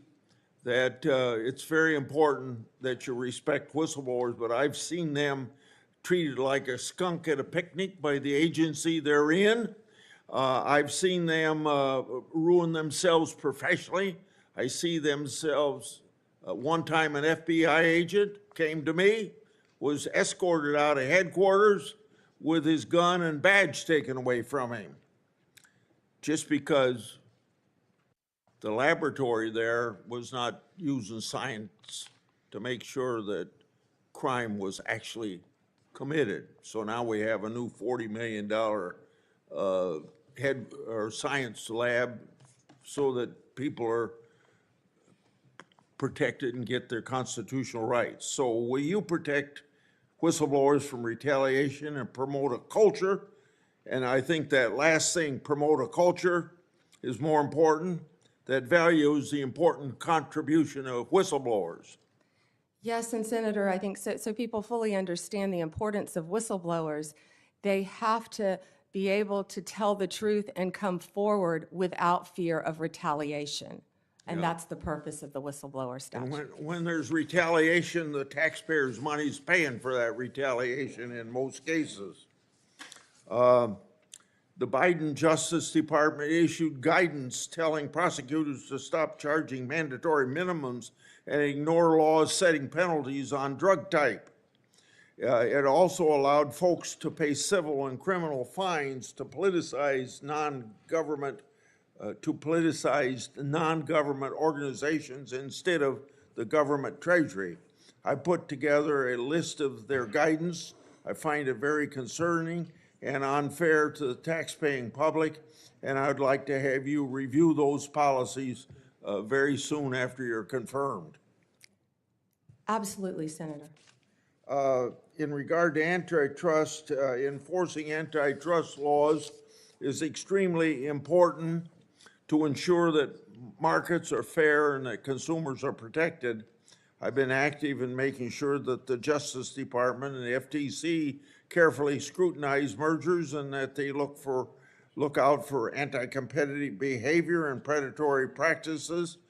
I keep a close eye on these issues as they impact my state of Iowa, and particularly agriculture, healthcare, and technology industries, and I'm interested in your commitment to make antitrust enforcement a priority. Antitrust enforcement was a priority when I was a state AG, and it will be a priority if I am confirmed as Attorney General, and proud to have Gail Slater handling that. She is Do you agree that? loved by both sides Okay. of the aisle. Well, my time's up. Go ahead, Senator. Go ahead if you want. Okay. In your department, if you're head of it, supposed to enforce laws against race and sex discrimination, but under the Biden administration, the Justice Department has arguably promoted discrimination and turned a blind eye to racist hiring practices. Do you agree that race and sex discrimination by employers is illegal, even if the discrimination is called diversity or equity? No one should be discriminated against. Go ahead. I'm done. You owe me 44 seconds. Ms. Bondi, I'd like to say something, and I hope you agree with it. Violence is never acceptable when it comes to political expression. Initially, yes, I do agree. Of course I agree. I abhor that sort of thing happening when it comes to conservative Supreme Court justices, and I abhor it when it comes to Nancy Pelosi's husband being attacked in his home, That was horrible. which we should all say unequivocally both are unacceptable. I think you agree, correct? Horrible. All right. I guess as I reflect on what you've said today, a couple things surprised me. I did not expect you to be as outspoken as you are about Kash Patel. He's been characterized as a professional career defense attorney and a career prosecutor. That's a pretty amazing achievement in his life. But he also has said and done some things which are impossible to understand and justify. For example, are you familiar with something called the QAnon conspiracy? I have heard of it, but I do not know what it is, but I've heard of it many times, Senator. So let me tell you what I've learned about it. Its core belief is that a cabal of satanic, cannibalistic child molesters are embedded within our government and are conspiring against President-elect Trump. They asked Mr. Patel about it, and he said, quote, "I agree with a lot that the movement says," end of quote. Does that sound like a good preparation to run the FBI? Senator, I don't know anything about, I had heard of QAnon, but I've never heard that definition attached to it at all. You're going to have to ask Mr. Patel about those statements. We will. And I'll tell you, until we get answers to those questions, I don't know many people on this side of the table will give him an unequivocal endorsement. Please, it is not what you expect of Justice or Mr. Patel should at least have some reservation until he explains some of these outrageous positions he has taken. I look forward to hearing his testimony about QAnon in front of this committee. You will. Let me say another word about January 6th and what happened. We lived through it, many of us. We'll never forget it. To think that the United States of America's Capitol building was desecrated by an insurrectionist mob that came in and did horrible things particularly to our police force every single day. Over 100 of them were attacked by these demonstrators. One, Kenneth Bonowitz, a member of the so-called Proud Boys, another alt-right group, assaulted at least 6 officers, placed one in a chokehold and lifted him up by the neck. Bonowitz injured one officer so severely he had to retire. Kyle Fitzsimmons, convicted for 5 separate assaults against law enforcement, including one that caused a career-ending and life-altering injury to U.S. Capitol Police Sergeant Aquilino Ganell. Can you understand why when Donald Trump says, the day I am inaugurated as president, I will issue a blanket pardon to these, quote, political prisoners, we view this would die in the course of this attack? Why aren't we treating them as such, and why do you have to reserve judgment? Vice President Vance didn't. When he was asked this week, he said that pardon should not be extended to those who were guilty of violence against policemen. Yeah, and Senator, I do not agree with violence against anyone. And every time I've been walking through these halls, meeting with all of you, the men and women of the Capitol Police Department are incredible. They do a great job. They deserve to be safe. And I do not agree with violence against any police officer. I would hope. I never have, Senator. You weren't able to answer my question affirmatively earlier, but I would hope that if this moves forward in a positive way on your nomination, you will speak up at some point on behalf of these police officers who are keeping you safe today and your family safe. Before Senator Graham, I want to enter into the record without objection from the members of this committee, letters from law enforcement groups who support Ms. Bondi's nomination. These groups include the Fraternal Order of Police, the National Sheriff's Association, the National Association of Police Organizations. They praise her, quote, support for law enforcement, crime prevention, and public safety, end of quote, without objection. So ordered. Senator Graham. Thank you. Well, I've been gone for a while, so they're asking you about Kash Patel. It must be going pretty well. You didn't miss anything, Senator. So that's just an observation. So anyway, thanks to my colleagues on the Democratic side. Pardons. If somebody applies for a pardon, you'll give the president legal advice as to whether or not he should grant it. Is that the way the system works? Yes, Senator. Okay. So rather than prejudging what you would do, you would look at the application and give him your best advice, and you don't like people who beat up cops. Correct. I hope no one does. Yeah, okay, fair enough.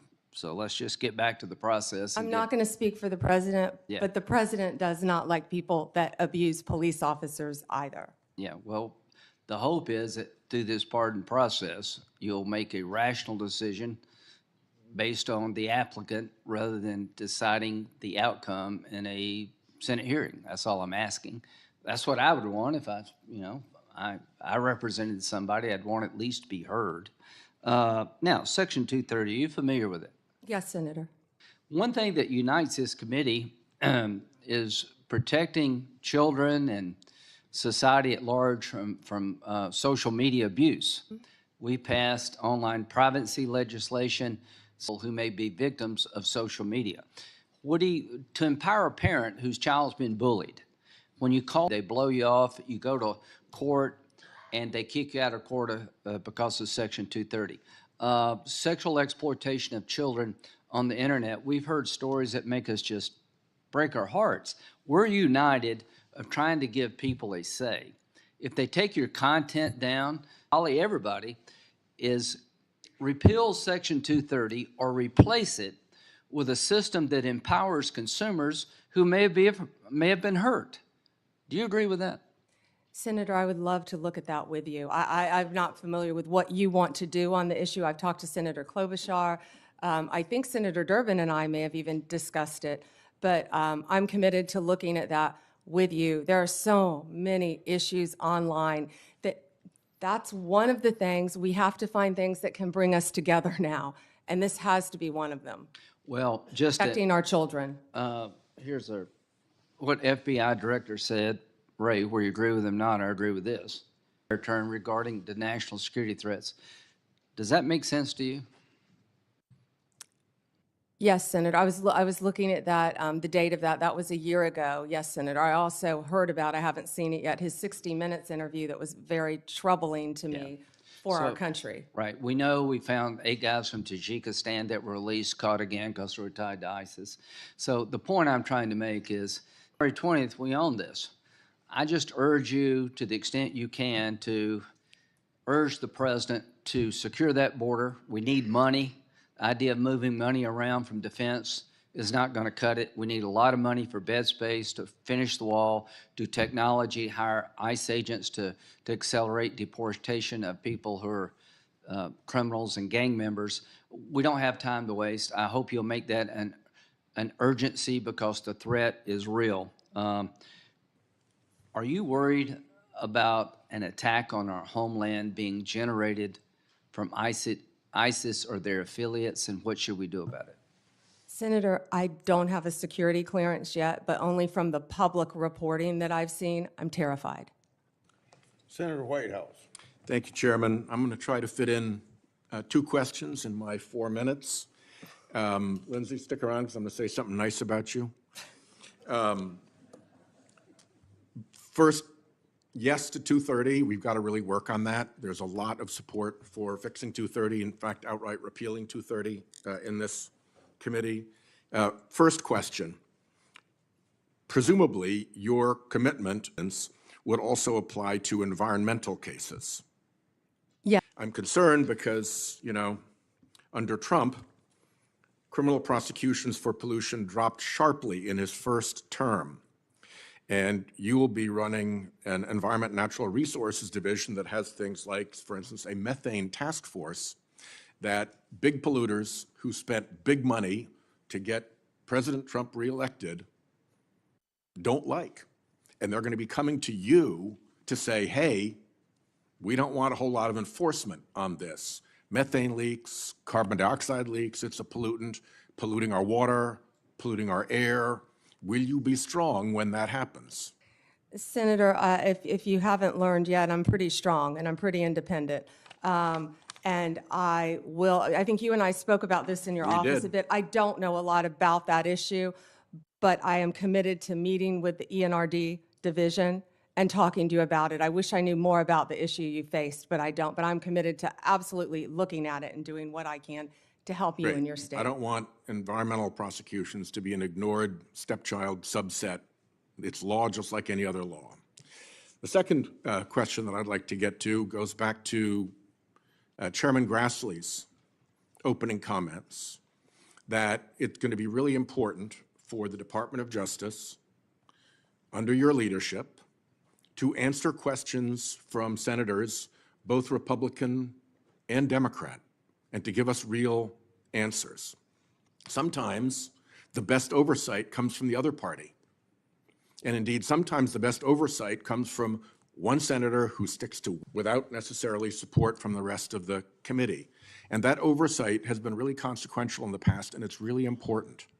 So Chairman Grassley has been very good about trying to enforce that rule.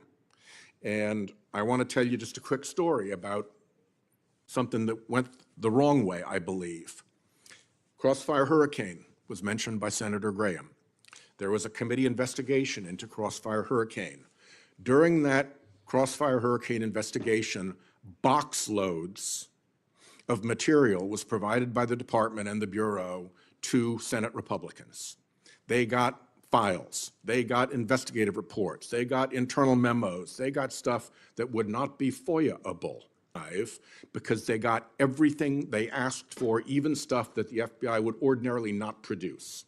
That was happening on that side of the aisle.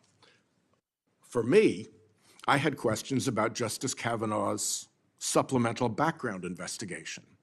And I asked for things like, what is the Department of Justice policy for how tip lines work? That's a FOIA-able question. I didn't get a single piece of paper. I asked for things like, what are the ground rules for investigations of supplemental background investigations? I didn't get a single piece of paper. Senator Graham called the Deputy Attorney General up into his office to say, will you guys please knock it off and give this guy some information? So, you know, I have lived the example of if you're a Republican on this committee in a Republican administration, you get everything you ask for and more. And if you're a Democrat, you get zero. That was not a great moment for me and not a great moment for the department. And so I will take the chairman at his word that he wants the department to be responsive to requests from all of us. And I would ask you, will you be responsive to all of us, irrespective of our party affiliation, if we are asking legitimate questions that you have the power to answer? Senator, I think I've said that from the beginning. Yes, especially on Freedom of Information Act, I will follow the laws that apply to the Freedom of Information Act. I believe in that. I actually dealt with the public records when I was a state prosecutor. It's been so long ago, I'd forgotten about that. Yeah. So I handled all the public records. One just sort of point of order here. The FOIA, the Freedom of Information Act process is one thing. Anybody can get information under the Freedom of Information Act process. As senators, we should be able to do better than that. When we're doing worse than that, that's a sign that somebody's hiding something. When we're doing better than that, that's a good thing for congressional oversight. Thank you, Chairman. Thank you. Senator Tillis. Can we take a minute off Senator Schiff, since I'm joking? Since he took an extra minute, I'm joking. Yes, you can. You wanted to say something to Senator? The White House went took an over by a extra minute. minute. I was teasing. I'm sorry. Okay. Senator Tillis. Thank you, Mr. Chairman. Ms. Bondi, I wanted to come back, and I'm glad I did, because I got another mark on my bingo card. QAnon came up.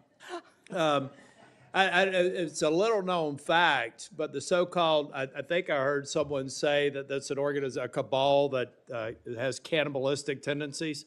I don't know if y'all know this. It's a well-documented fact that the so-called QAnon shaman is a vegetarian who actually had to be transferred to another prison to satisfy his dietary needs after being sentenced to 41 months in prison. So I don't know if all the QAnon people are cannibals, but it's a little bit absurd. I just wanted to add a little levity here and let y'all know I'm one mark away from hitting bingo. Yeah, but you know, it's important to talk about this, folks, because this is the part I don't like about the big committee. I love intellectual property subcommittee because we don't get into this theater. But it's just absurd to think that, and it was mentioned in reference to a comment that Kash Patel made, who I spoke with earlier today. You know, it's just absurd to kind of throw that stuff out there. Does anybody honestly believe someone with a distinguished career like Kash Patel thinks that a cannibalistic cabal controlling the internals of government really exists? Let me give you an example why I resist that notion. I resist the notion that most of the members here, who all raise tens of millions of dollars through ActBlue, that has a subpage that only until Senator Butler finally told them to take it down, after I spent a year ranting about it, on their ActBlue, a subpage on ActBlue had the all cops are bastards subpage and fundraising drive. I came to this committee for a year and tried to encourage my members to say, this is absurd. So would it be fair for me to say that President Biden is embracing an organization that thinks all cops are bastards and you should have a fundraising run for 13.12 miles and protest outside of police departments and put pressure on them?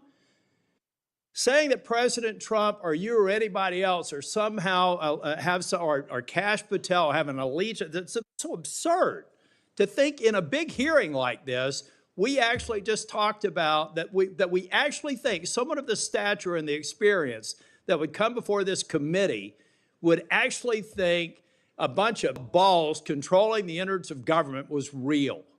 That's just being, I get the theatrics, I get the marketing department thought it'd be really cool if it was said, but guys, that's not us at our best. And I just thought it was kind of funny that he's a vegetarian too.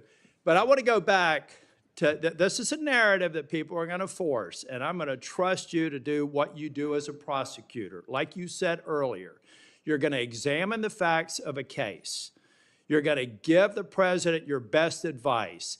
If you, I cannot believe if there is compelling evidence that you as a prosecutor know that this person breached the Capitol and injured a police officer, that the president would even ask you to consider it, and I certainly can't imagine you recommending that they move forward. It's a hypothetical. I don't want you to respond to it, but your track record as a prosecutor would suggest otherwise. Last question. You mentioned that when you were dealing with some of the opioid challenge, I think it was opiates, Oxycontin, I believe you mentioned, that you went up against your own party or you got some pushback from your own party. Would you explain how you have looked at your party and done the courageous thing of speaking truth to them? Oh, I remember when that started. Several of my former colleagues are behind me. They're probably smiling, but I remember when that started, I said, "Ooh, I'll never get elected to a second term." Families and seeing the need, and I fought the industry. Whew, that was a And you big were in an industry, elected and position. the doctors. You were in an elected position with a lot of people with a target on you, and you stood firm. Thank you. More than once, Senator. Thank you. Senator Coons. Thank you, Chairman Grassley. Attorney General Bondi, in our previous conversation, we talked about criminal justice reform, and in particular, your contribution to the enactment of the First Step Act in the previous Trump administration. And I just want to talk with you about a couple of bipartisan initiatives in this area.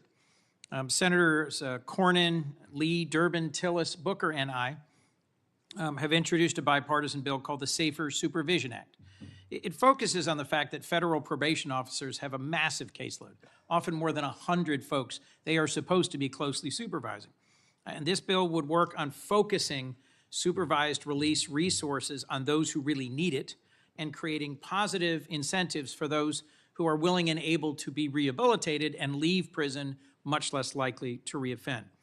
What's your experience about the need to support people when they get out of prison and to provide them with positive incentives rather than just leaving them to their own free will and the very high likelihood they may reoffend and thus violate public safety concerns? Yeah, and Senator Coons, that's why reentry, we call it, halfway houses, what you need, Senator, because many people deserve to go to prison, but many people are going to get out, and we don't want a revolving door. We want to do everything we can to make productive members of society. And when someone goes to prison, I mean, I saw this every day. You saw this as a revolving door. People get out, and first of all, I back up. We need drug programs. I could go on. We need drug programs, more drug programs in our prison. We have to. Mental health, we would be here for another 2 days. We have to get more mental health in our prison system, counseling to help people. I think our local jails actually do a better job of it, at least in Florida. But we've got to work on that, because when people get out, we expect them to do well.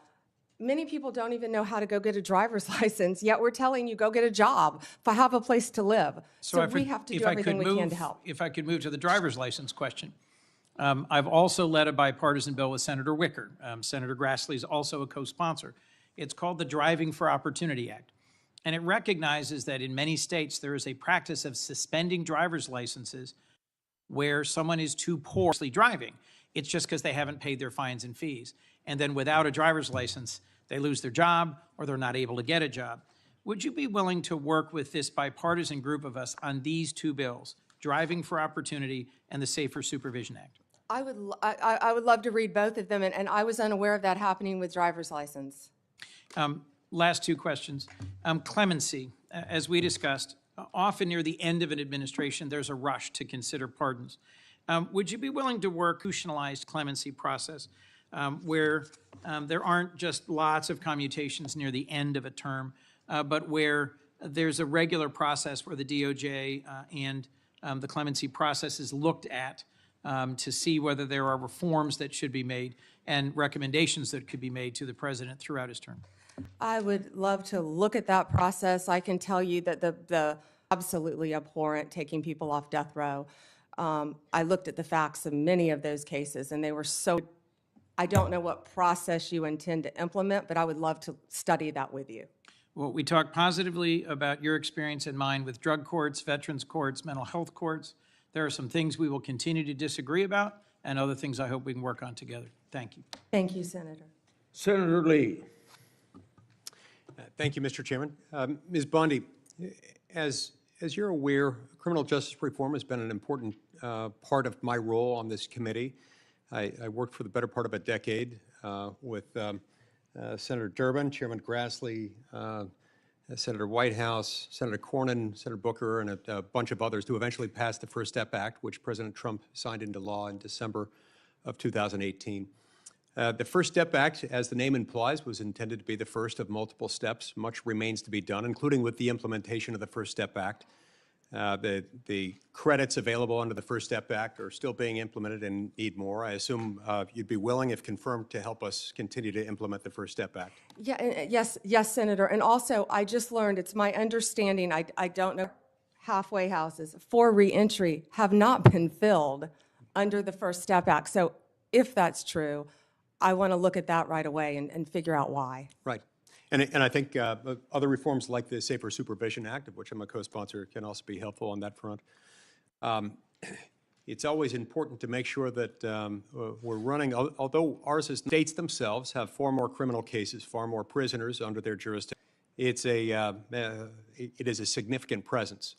And states often look to the federal government, sometimes for good, other times for ill, on leadership as to where they should take their own criminal justice system. And so it's important that we get this right, and especially given that we've been wrong at times in the past.